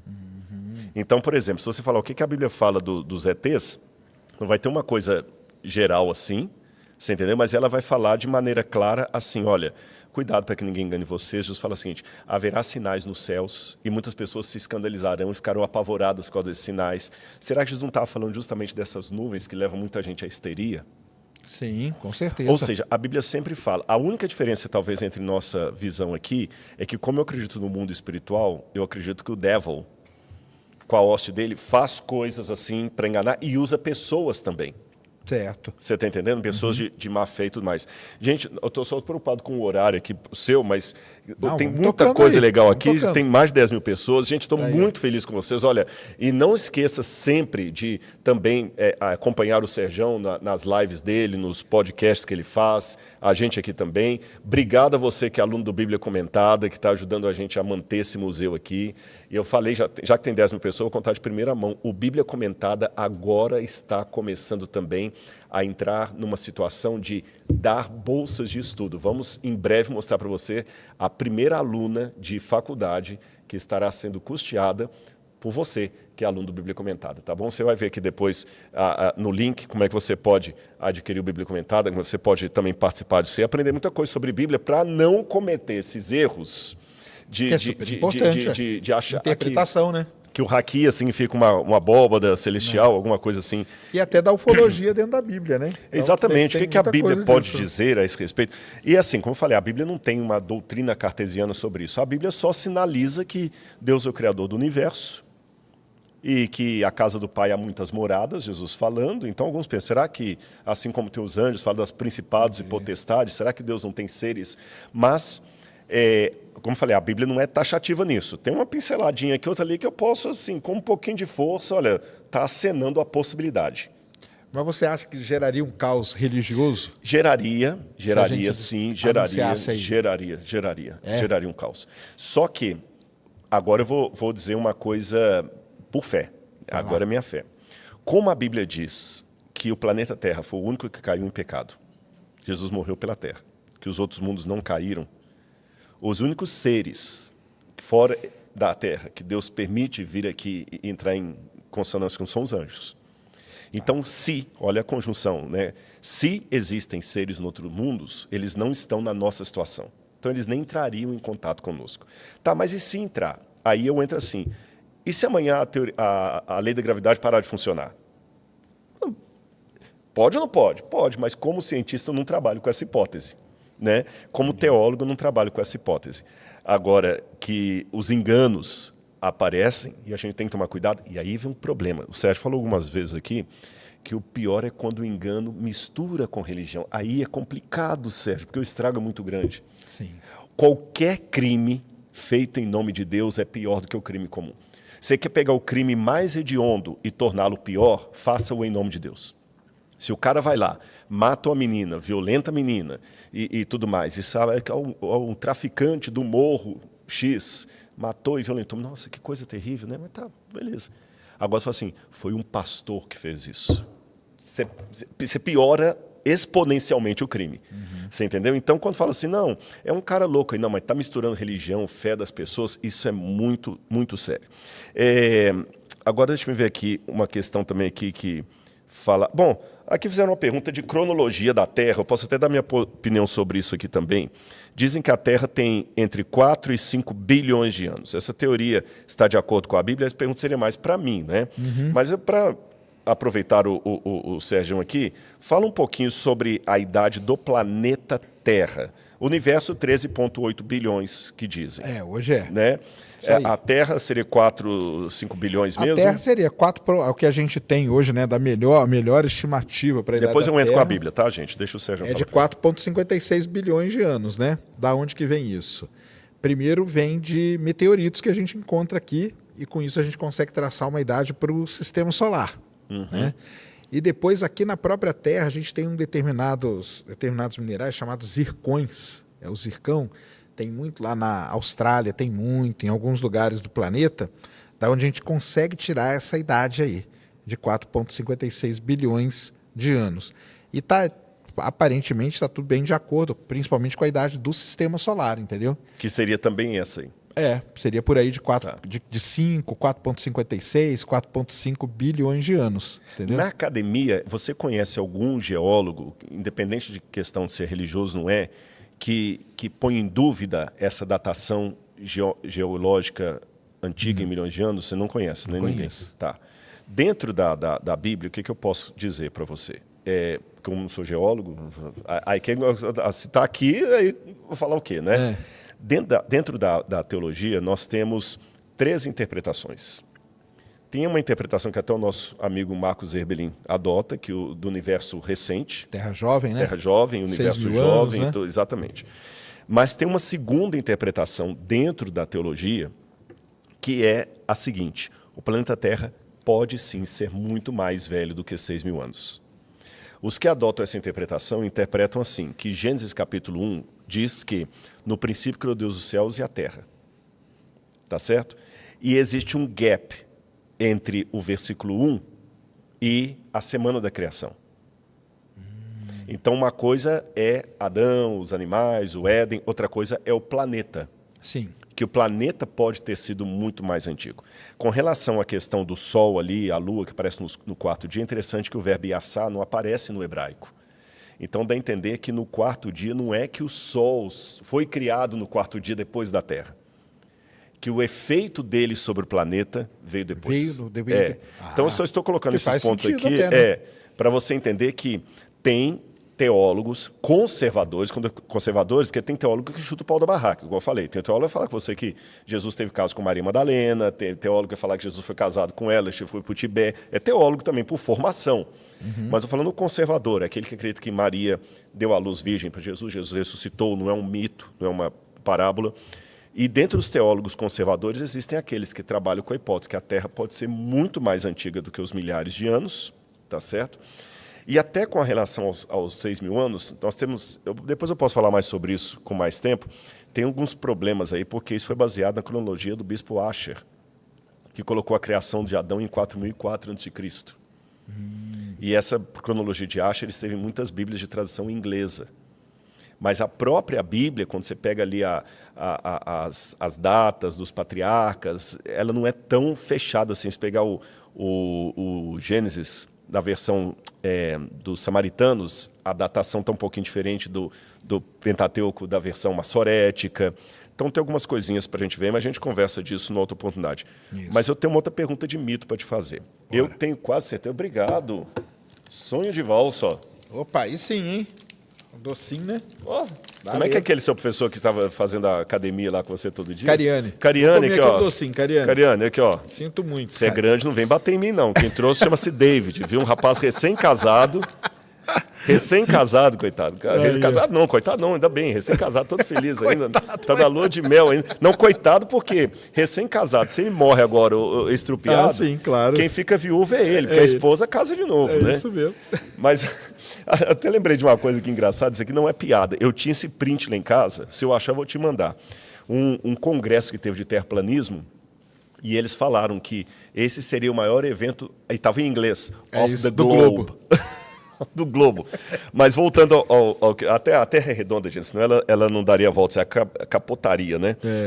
Estão falando aí também que dá para ver uma época do ano. Eu sei que é fake, gente, eu sei que é fake. Rodrigo Silva nem pestanejou de acreditar nisso, mas, como eu estou diante de um cientista aqui, vou aproveitar para ele responder para vocês, tá bom? Que daria para ver a Torre Eiffel lá do Ceará. Alguns falam que era de Sobral, e Sobral realmente tem depois até você fala, que eu fiquei um tempo em Sobral. Aliás, um abraço para os queridos lá de Sobral. É muito importante para a gente. O Lindomar, lá, o doutor Oscar, que está como prefeito lá de Sobral e tudo. Pessoas me trataram muito, eu fui muito bem tratado em Sobral. E ali eu sei que tem uma história envolvendo o Einstein, que ali foi o lugar que eles queriam até provar. Provou a relatividade ali. Vou deixar para o Sérgio contar a história do Einstein, mas antes de contar a relação de Einstein com Sobral, ele não veio aqui, mas a teoria dele foi provada lá, Fala pra gente um pouquinho desse negócio que estamos falando, que dá para ver a Torre Eiffel de lá. Da onde que vem esse troço? De onde que tiraram isso? Cara, a internet é complicado demais, né? Como eu falo, porque alguém, cara, pôs uma foto lá, um negócio todo uma névoa e tem uma torrezinha. O cara fala, aqui, ó, eu tô vendo a Torre Eiffel aqui do Ceará. Aí a Terra é plana e tal. Cara, não existe. Aliás, tem a ver com terraplanismo também? Tem. Porque você só pode ver a Torre Eiffel lá no Se Ceará. a Terra for plana. Se a Terra for plana. Mas aí vai contra os terraplanistas. Porque eles falam que não pode ver uma coisa muito longe, porque acaba se tendo um efeito de perspectiva. Então, na verdade, quem fez isso ficou mal tanto com os terraplanistas como os globalistas. Globaloide, que eles chamam. Globaloide, que eles chamam. Mas eu quero aproveitar aqui a audiência para até falar um outro negócio aí que o pessoal vem falando pra caramba. Tá tendo esse monte de acidente de avião. Isso aí é um problema da reversão do campo magnético. Não é, pessoal, tá? O campo magnético da Terra, ele inverte sim. Ele inverte. De tempos em tempos, o Polo Norte vira Polo Sul vira Polo Norte. Como que a gente sabe disso? De rochas que a gente tira aqui do meio do Oceano Atlântico. Só que esse processo, ele demora aproximadamente uns 100 mil anos para acontecer. E não é agora que ele vai acontecer, porque o polo a gente sabe muito bem onde está. Mas tem vídeos propagando aí pelo TikTok, pelos Instagram da vida, que falam que esses acidentes é por conta da reversão do campo. Então, não é. A Torre Eiffel do Ceará não dá para ver, pode ir lá que você não vai conseguir ver, fica tranquilo. E também o lance da reversão do campo magnético.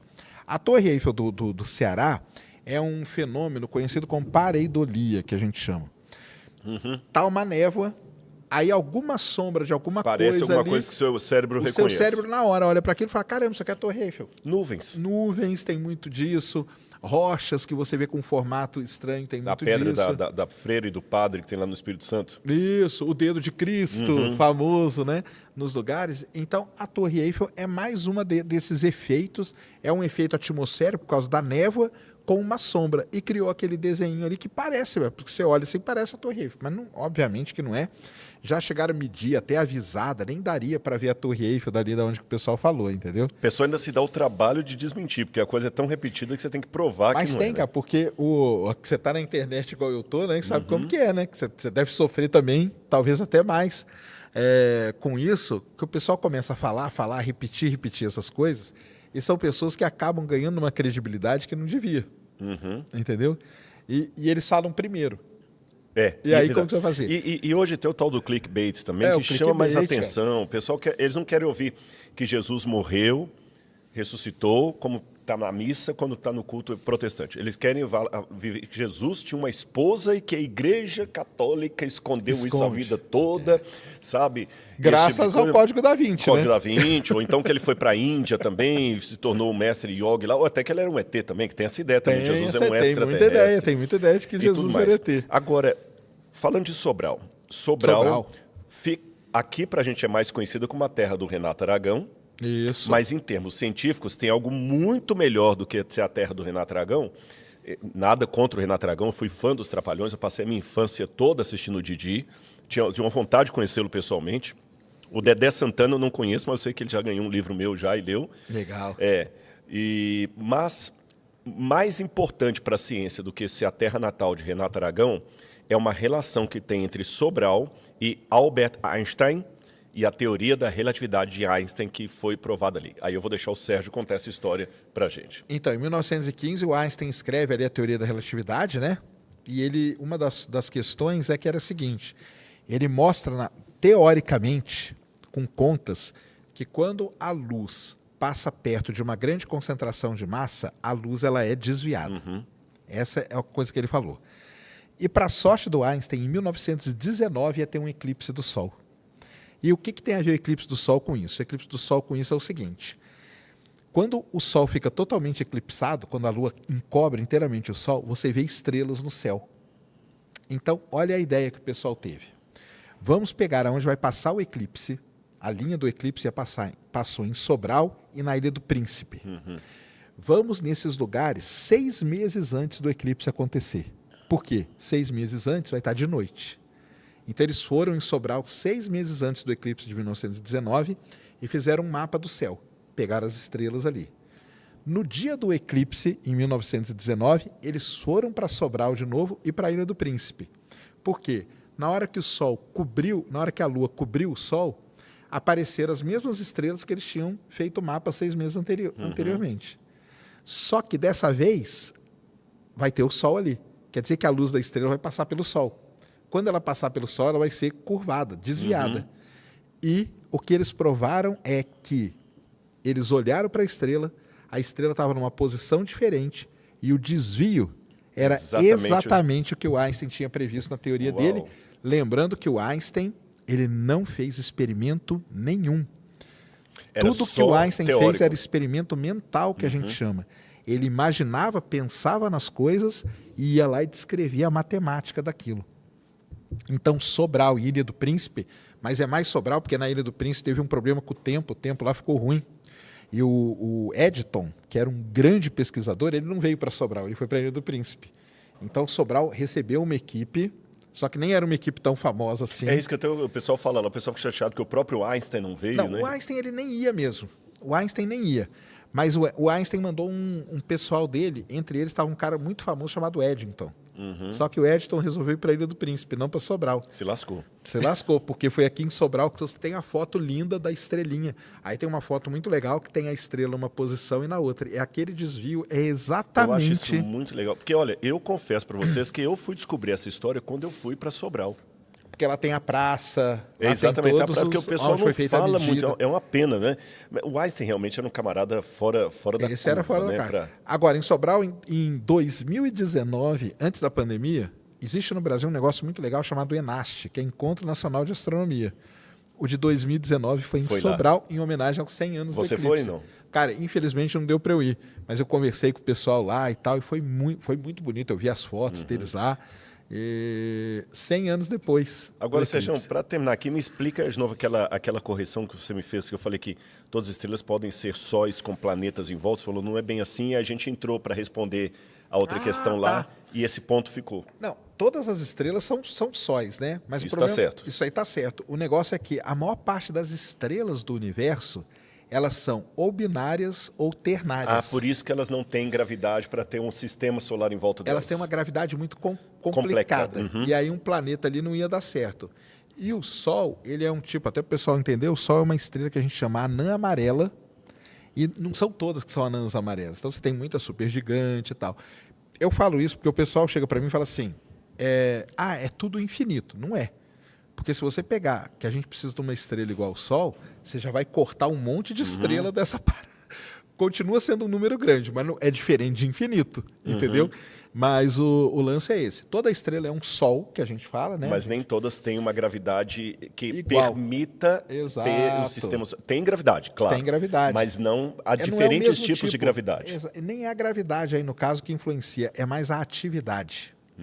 Porque se eu estiver orbitando uma estrela anã vermelha, por exemplo, que é um outro tipo de estrela, ela é muito violenta, ela gera muitas explosões.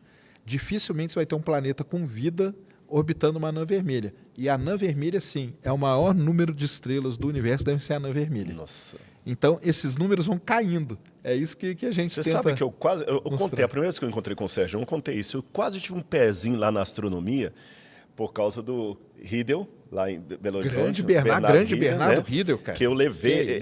Aliás, eu não sei se ele vai estar assistindo a gente, se ele vai lembrar disso. Se lembrar, professor Bernardo Riedel, em 1908. Quanto que o Halley passou? Foi 86. 86. Então foi um ano antes, 85. 1985, eu o levei para dar uma palestra na Igreja Adventista do Sétimo Dia do bairro Santa Inês, em Belo Horizonte. Santa Inês, famoso. E eu lembro que ele foi de uma simpatia, porque eu era um menino de 16 anos de idade, 15, 16 anos. Liguei para lá, liguei. Olha, eu sou da igreja e tudo, você não pode ver. Ele veio, deu uma palestra de mais de 2 horas, a igreja lotada. Na época era slide ainda, passando os slides, tudo ali e tal. Ele é um barato. Respondeu perguntas. Eu tenho o telescópio dele até hoje. Feito de tubo de PVC. Eu tenho ele o telescópio dele até hoje. material reciclável.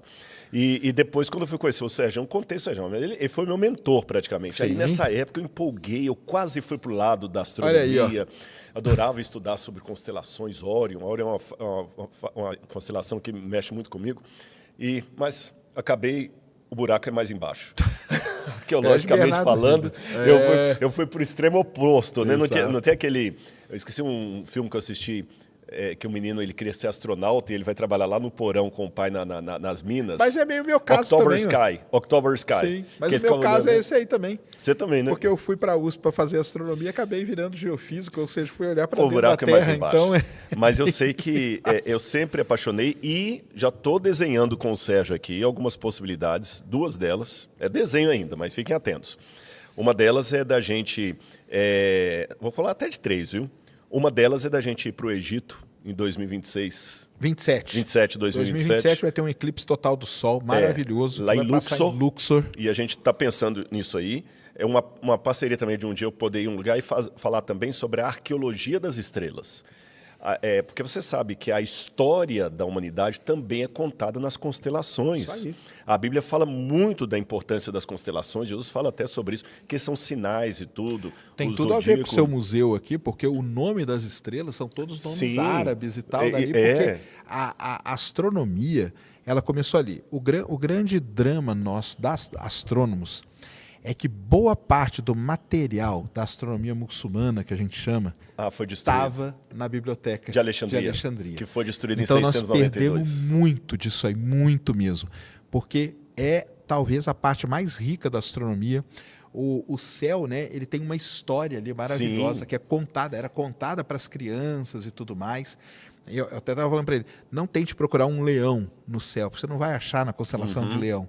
O leão está ali porque ele está num contexto da história. Exatamente. Toda. Você tem que, por que é o leão, por que é a virgem, por que é a hidra. Exatamente. Agora, você sabia que até para estudar o livro de Daniel, a gente usa a astronomia, porque quando o livro de Daniel fala dos cálculos proféticos, a gente lança a mão dos astrônomos para saber qual foi o momento exato do começo do mês ali, para saber quando começa e dar precisão de hora. Sim. O momento que Jesus foi batizado era a hora exata que tinha que começar a profecia, e Newton estudou isso, mas isso aí vai ser um papo para uma outra conversa aqui.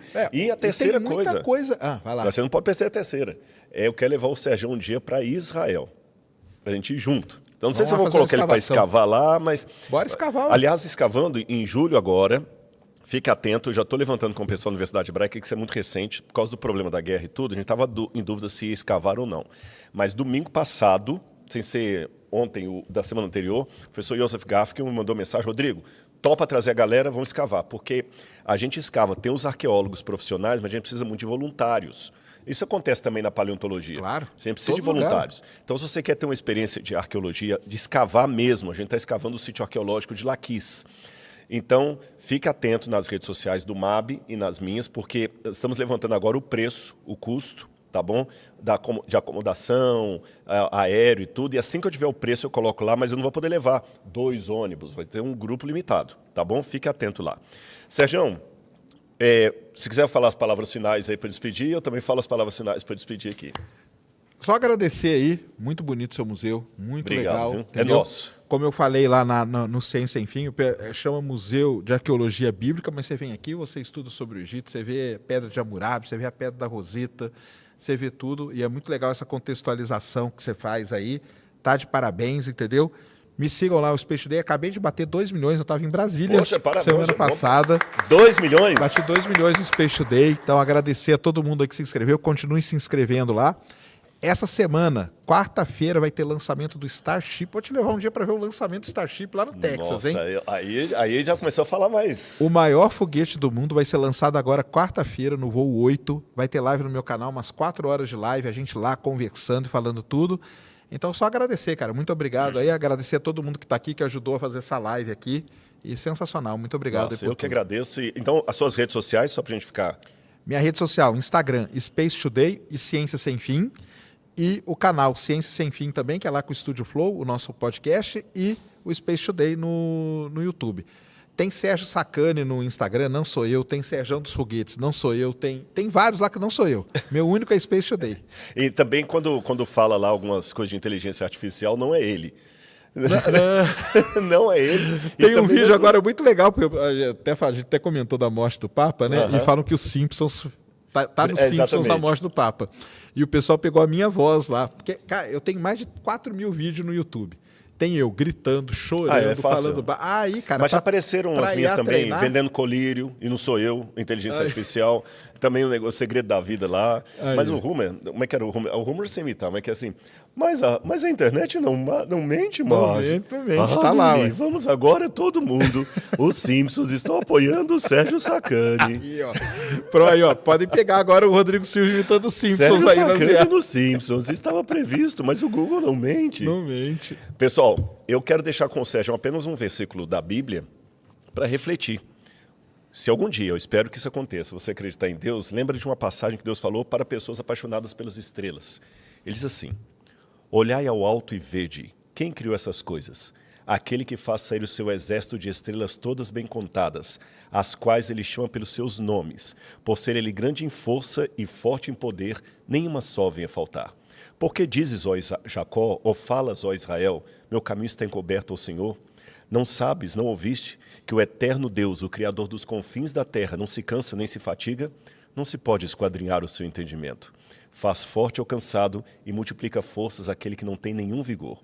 Os jovens se cansam e se fatigam, e os moços de exaustos caem, mas os que esperam no Senhor renovam suas forças. Sobem com asas como águia, correm e não se cansam, caminham e não se fatigam. Isso foi escrito pelo profeta Isaías no 8º século a.C. Tá bom? E é com essas palavras também que eu me despeço de vocês. Não esqueçam também de... Que foi, meu bem? Eu esqueci, eu já estava esquecendo das perguntas, Sérgio. Por isso que eu não posso ser âncora de podcast. Não estou despedindo de vocês, não. Tem os super chatos aqui, eu esqueci. Eu que estou sendo um super chato. Ainda bem que eu tenho a dona Laura ali. Ó, gente, isso aqui que é o David, tá bom? Que trouxe bombom para o Sérgio, que não deveria. Vamos lá, então. Tem uma pergunta sincera. Eu li uma pesquisa na internet que diz que a profecia de Daniel foi mostrada para Alexandre o Grande. Isso é verdade? Temos provas arqueológicas disso? Abraços aqui do Parque Alvorada. Vim da live anterior. Viu? Quem falou aqui foi o Lucas. Lucas, eu já ouvi essa história, mas não tem nenhuma comprovação absoluta dela. Flávio Josefo fala alguma coisa nesse sentido, mas... é uma descrição de Flávio Josefo, e que até o Alexandre ficou empolgado porque viu que o reino dele cresceria ali, mas na arqueologia nós não temos nenhuma prova disso. Boa noite. Poderiam falar sobre o Marajoara I e como isso vai mudar nossa realidade, tanto na ciência como na fé? Você sabe o que é o Marajoara? Marajorana I. Não é Marajoara, não. Marajorana I. Eu não sei o que é. Não sei o que é, não. Jade, desculpe, Jade, eu não estou sabendo o que é também. Perdoe-me, nem eu nem o Sérgio estamos sabendo, então acho que não vai mudar muita coisa, não. Fala, Rodrigo Silva, fala, Sérgio Foguete, @Sérgio Foguete, esse é o seu mesmo, não é do outro não, né? Não é o meu não. Mas... Então você está mandando para o Sérgio errado, viu? Tudo bem. Sou fã do trabalho de vocês. Qual a opinião de vocês sobre a teoria do boundary do Hawking?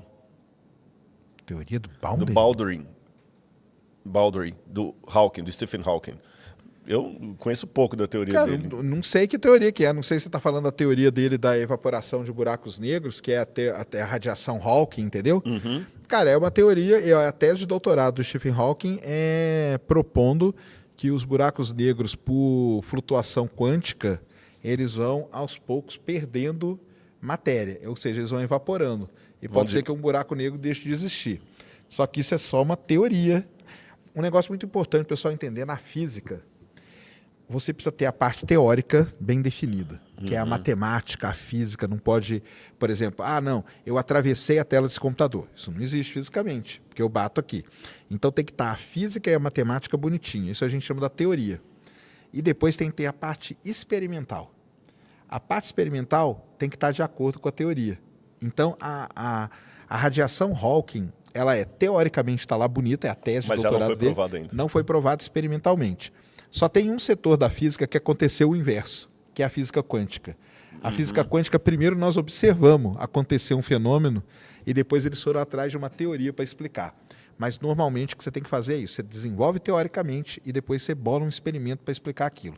Enquanto não tiver essas duas coisas, tanto que o prêmio Nobel hoje de física ele é dado para os dois grupos. Matemático e... Para o grupo teórico e para o grupo experimental. No caso do Einstein, então, até Sobral O Einstein não ganhou o prêmio Nobel por causa da relatividade. O Einstein ganhou o prêmio Nobel por conta de um negócio chamado efeito fotoelétrico, que ele você deu depois usa, para a esposa lá e tudo, né? que você usa todo dia, todo dia. Todo dia. Sabe aonde? Na porta do elevador. Sabe quando você põe a mão na porta do elevador para ela voltar? Aquilo ali você está usando o efeito fotoelétrico desenvolvido pelo Einstein, ganhou o prêmio Nobel.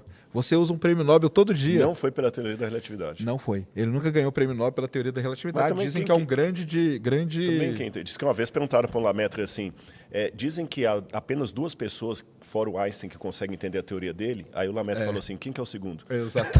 Só sei de mim. Rodrigo aqui.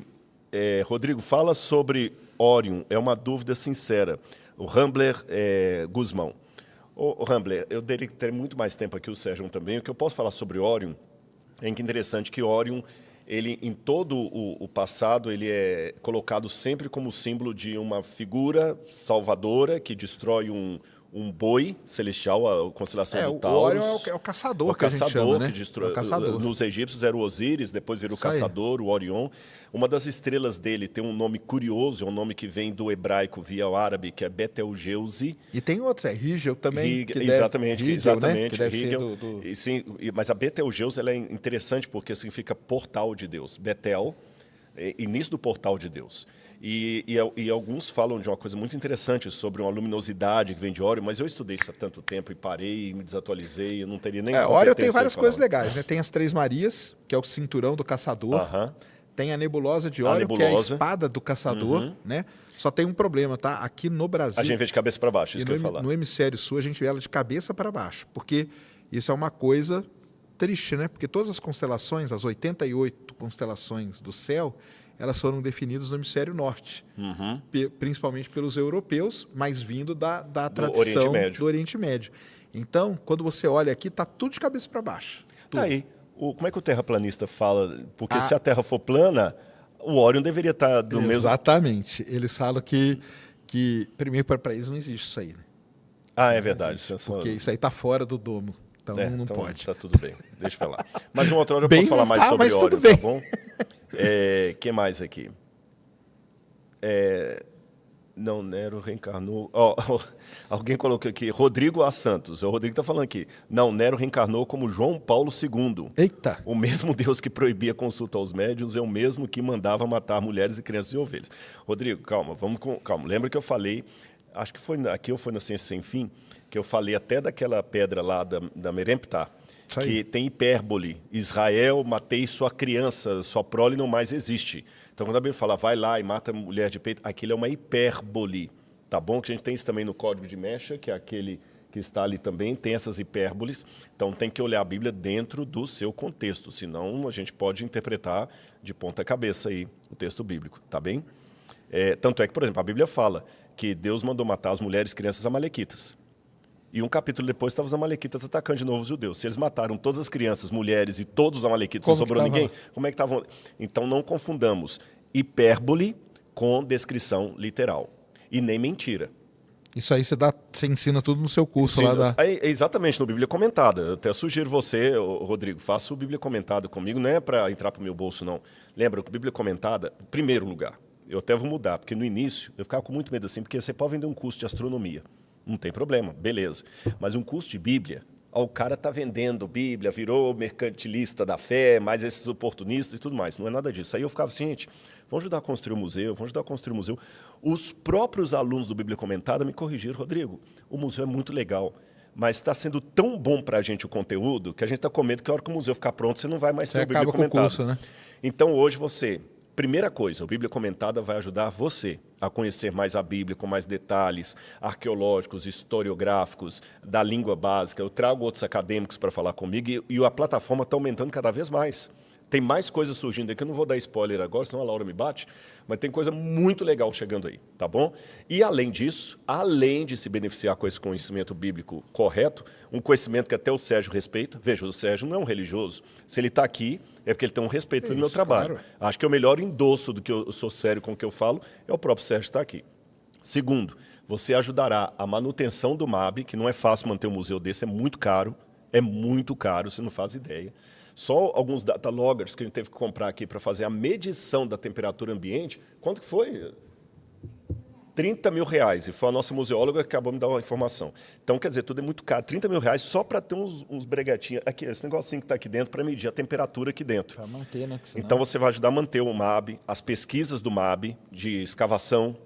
E, além disso, você também, a partir de agora, vai ajudar também no braço social do MAB, que é ajudar através de bolsas de estudo, pessoas em situação... Lembra que o Rio Grande do Sul, a gente mandou lá quase R$500 mil, uns R$400 mil a gente mandou para o Rio Grande do Sul, daqui do museu. Tá bom? Vamos aqui mais 2 perguntas para a gente já finalizar. Olá, Rodrigo e Sérgio. Queria perguntar para o Sérgio, o que acontecerá se o sol literalmente parasse, como está no livro de Josué? Eu vou falar para você o que é o negócio. Josué tem uma parte lá que o Josué fala assim, o sol detente no vale. Né? Quando ele tava, aí o sol demorou a se pôr para eles batalharem lá. Aí alguns entendem que o sol realmente parou no céu desde a ótica e tudo, então para parar a Terra teria que parar, girar aquela coisa toda. Só que, astronomicamente falando, seria uma coisa muito estranha se isso acontecesse. Né? Então, eu já tinha ouvido falar, aí você me corrigiu aqui quando eu falei, né, que eu já tinha ouvido falar que esse lance do sol parar, o pessoal interpreta como se fosse um eclipse. Entendeu? Que o sol parou e tal, por um tempo, para o pessoal continuar guerreando. E eu já cheguei a ler em algum lugar então que isso era um eclipse. Eu te respondi errado. Eu pensei que você estava, quando você estava falando assim, alguns confundem o eclipse com o sol parar, e que ali seria uma questão de... Tem um professor, Daniel Weistum, que ele acredita que pode ser um fenômeno astronômico de um eclipse, que dá a entender que o sol realmente... Parou, exatamente. Desculpe, eu vou corrigir a minha correção. Tá. Mas é que falou de uma maneira genérica, seria isso aqui. Então seria isso. Mas já tem estudos sobre isso na astronomia. Depois procura, viu? Só para ver que é o artigo do professor Daniel Weistub. Se você procurar Daniel Weistub, o artigo não está em português, mas você pode ler um artigo acadêmico. Mas, de qualquer maneira, só para saber assim, se isso fosse literal, se a Terra parasse, se a Terra parasse, pessoal... O que aconteceria? A gente ia sair... Acho que essa é a pergunta dele. A gente ia sair voando imediatamente, porque a Terra está girando muito rápido, né? Assim, é muito rápido ou muito devagar? Aí os terraplanistas falam que a Terra gira muito rápido, entendeu? Você acha que a Terra gira muito rápido? Ela demora 24 horas para dar uma volta em torno do seu eixo. E aí? Isso é rápido ou devagar? Depende, cara. Depende do que você está com relação a quê. Porque um lance que tem, negócio de velocidade... A velocidade sempre é relativa, entendeu? Nós estamos parados ou estamos em movimento? Estamos em movimento. Depende. Eu, com relação a você, eu estou parado. A perspectiva é que estou parado. Porque é uma coisa muito interessante o pessoal entender, isso aqui é fundamental. Nós não sentimos a velocidade, nós sentimos a aceleração. A aceleração é a variação da velocidade. É verdade. Se eu colocar você num carro a 100 km por hora, e tiver uma montanha lá, a montanha está parada. E você andar no carro a 100 km por hora, você não vai sentir. Agora, se eu colocar você num carro a 100 km por hora e de repente pisar no freio, você vai sentir a variação da aceleração. Então é isso que a gente sente. A Terra, ela gira, a velocidade dela é constante, então a gente não... Porque muita gente fala assim, eu estou aqui, eu não estou sentindo a Terra girar. Você não vai sentir. Agora, se ela parar, na hora... O que ia acontecer? Montanhas, ia ser uma catástrofe geológica tão como grande. Se fosse um carro freando. Exatamente. Como se fosse um carro freando. Toda a inércia ia... Você ia sair voando a uns, 2.000 km por hora, uma coisa assim. Um acidente geológico catastrófico no planeta, entendeu? Então, a gente ia perceber na hora que a Terra parou. Pensou? Mas, às vezes, assim, nem precisa da Terra parar, não. Vem uma mãe com um chinelo na mão, a gente sai tudo voando também. Sai voando. Aí a gente pega a velocidade da luz. Ó. Então, aí, quem fez essa pergunta aqui só tá LC, viu? Por isso que eu não coloquei o nome aqui. Obrigado aqui. O LC mandou, inclusive, um superchat aqui também, ó, gente. Esse pessoal, tudo que eu tô lendo aqui, obrigado aqui, ó. O Lucas Vinícius aqui, mandou R$20. Eu vou perguntar a pergunta do Lucas também. Rodrigo, se Deus é onisciente, onipotente, que sabe tudo o que acontece, por que ele criou Satanás sabendo que o iria se rebelar? E para o Serjão, se Jesus aparecer na sua frente e fazer um milagre, você acreditaria? Eu vou deixar o Serjão responder primeiro, depois eu respondo. A pergunta para você é essa: se Jesus aparecesse na sua frente hoje, é o Lucas Vinícius, e fizesse um milagre? Aí lógico que eu ia acreditar, né? É igual se um ET aparecer na minha frente agora, na hora que eu estiver saindo, baixar um ET na minha frente, eu acredito, cara. Mas aí tem um negócio muito legal com o negócio de ufologia. eu já fiz muita observação, vigília. Mas você nunca viu nada? Você nunca viu... Eu nunca vi nada. Aí o pessoal fala assim, lógico que você não viu. Eu falei, lógico por quê? Você não acredita. Não tem fé. Eu falei, quer dizer que ele só aparece para quem tem fé. Aí fica fácil. Muito interessante, é verdade. Viu? Bom, para mim, aqui, eu acredito que o milagre já aconteceu, viu, o Lucas? Respondendo para o Sérgio aqui. Porque aquela conta matemática da probabilidade da vida, né? Da vida ser tudo, isso para mim já é um milagre. Deixa eu falar do modelo Big Bang. O modelo Big Bang é um milagre. Ele é um milagre. Eu posso até não acreditar em Deus. É um milagre sem Deus, mas é um milagre. Porque o milagre não é justamente uma coisa que foge ao comum, foge ao explicável, é o extraordinário, isso que é o milagre, né? Então, milagre, para mim, o próprio Big Bang é um milagre. Mesmo que eu fosse ateu, eu acreditaria em milagre. Pelo menos um. Faz sentido?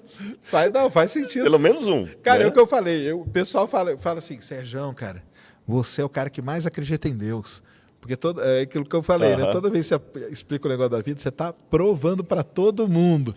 Eu falei, cara, eu não acho isso, mas... Agora, Lucas, como você falou assim, se Deus é onisciente, onipotente, quando explicar a criação de Satanás, lembra o versículo que eu li para o Sérgio aqui de Isaías, que eu falei assim, não se pode esquadrinhar o seu entendimento? Como é que eu posso entender a cabeça de Deus? Por que Deus permitiu que certas coisas acontecessem? Eu não sei. Eu só sei o seguinte, quem pagou o maior preço é o próprio Deus, porque Jesus é aquele que vai manter por toda a eternidade a sequela da crucifixão. Eu tenho uma marca aqui, uma cicatriz, de uma operação que eu fiz da coluna. Na ressurreição, essa cicatriz vai desaparecer. Alguém que anda manco, na ressurreição não vai andar mais, mas Jesus, mesmo no seu corpo glorificado, ele estará para sempre mantendo as marcas da crucifixão e ele estará para sempre num corpo humano. Então, quando perguntam por que Deus permitiu tudo isso acontecer, sendo que ele sabia, eu pergunto de volta, quem pagou o maior preço? É o próprio Deus, tá certo? Gente, muito obrigado a todos vocês aqui, eu gostei muito da participação. Sérgio, olha, foi demais aqui, um bate-papo muito bom, muito legal muito mesmo. Bom trocar você ideia é sempre com você. bem-vindo e vamos fazer outros. Tamo junto. Tá bom? Só falar pro pessoal aqui que você tem a Bíblia comentada, eu tenho uma pós-graduação. Então pronto, fala aí. Em ciência planetária, a gente estuda corpos do sistema solar, lua, planetas, asteroides e tudo mais. As matrículas estão abertas para uma turma que está começando agora. Tá. Então, quem quiser vai lá, Academy Coloca Space. o chat aí depois do Depois eu mando aí, é. academyspace.com.br, vá lá, se inscreva, matricule-se, é muito legal. 697 por mês, são 18 meses estudando. Nós vamos estudar mesmo ciência planetária. Então não é nada de Big Bang, não. Nós vamos estudar planeta, lua. Tem muita gente legal que já passou por lá. Tem vários trabalhos, tem trabalho publicado em revista internacional dos meus alunos. Que legal. É uma pós lato sensu, totalmente online. Então, se você é de fora do Brasil, pode fazer. Se você é de qualquer lugar do mundo, pode fazer. Tem muita aula já lá e todo sábado eu dou aula para meus alunos, ao vivo. E é muito legal. A gente faz um grupo. Aula síncrona. Aula síncrona e tem as assíncronas já, né? E tem aula síncrona. E todo ano tem um congresso onde esse pessoal apresenta trabalho e eu faço um livro com o trabalho de todos eles. Então vão lá. Estou esperando vocês, vai ser muito legal. Aí, gente, então vem ser aluno do Sérgio, seja meu aluno também, muito obrigado. Sérgio está sempre bem-vindo aqui. Tamo junto. Segue a gente nas redes sociais. Um Valeu. abraço, beijo no coração. Tchau, tchau. Tchau.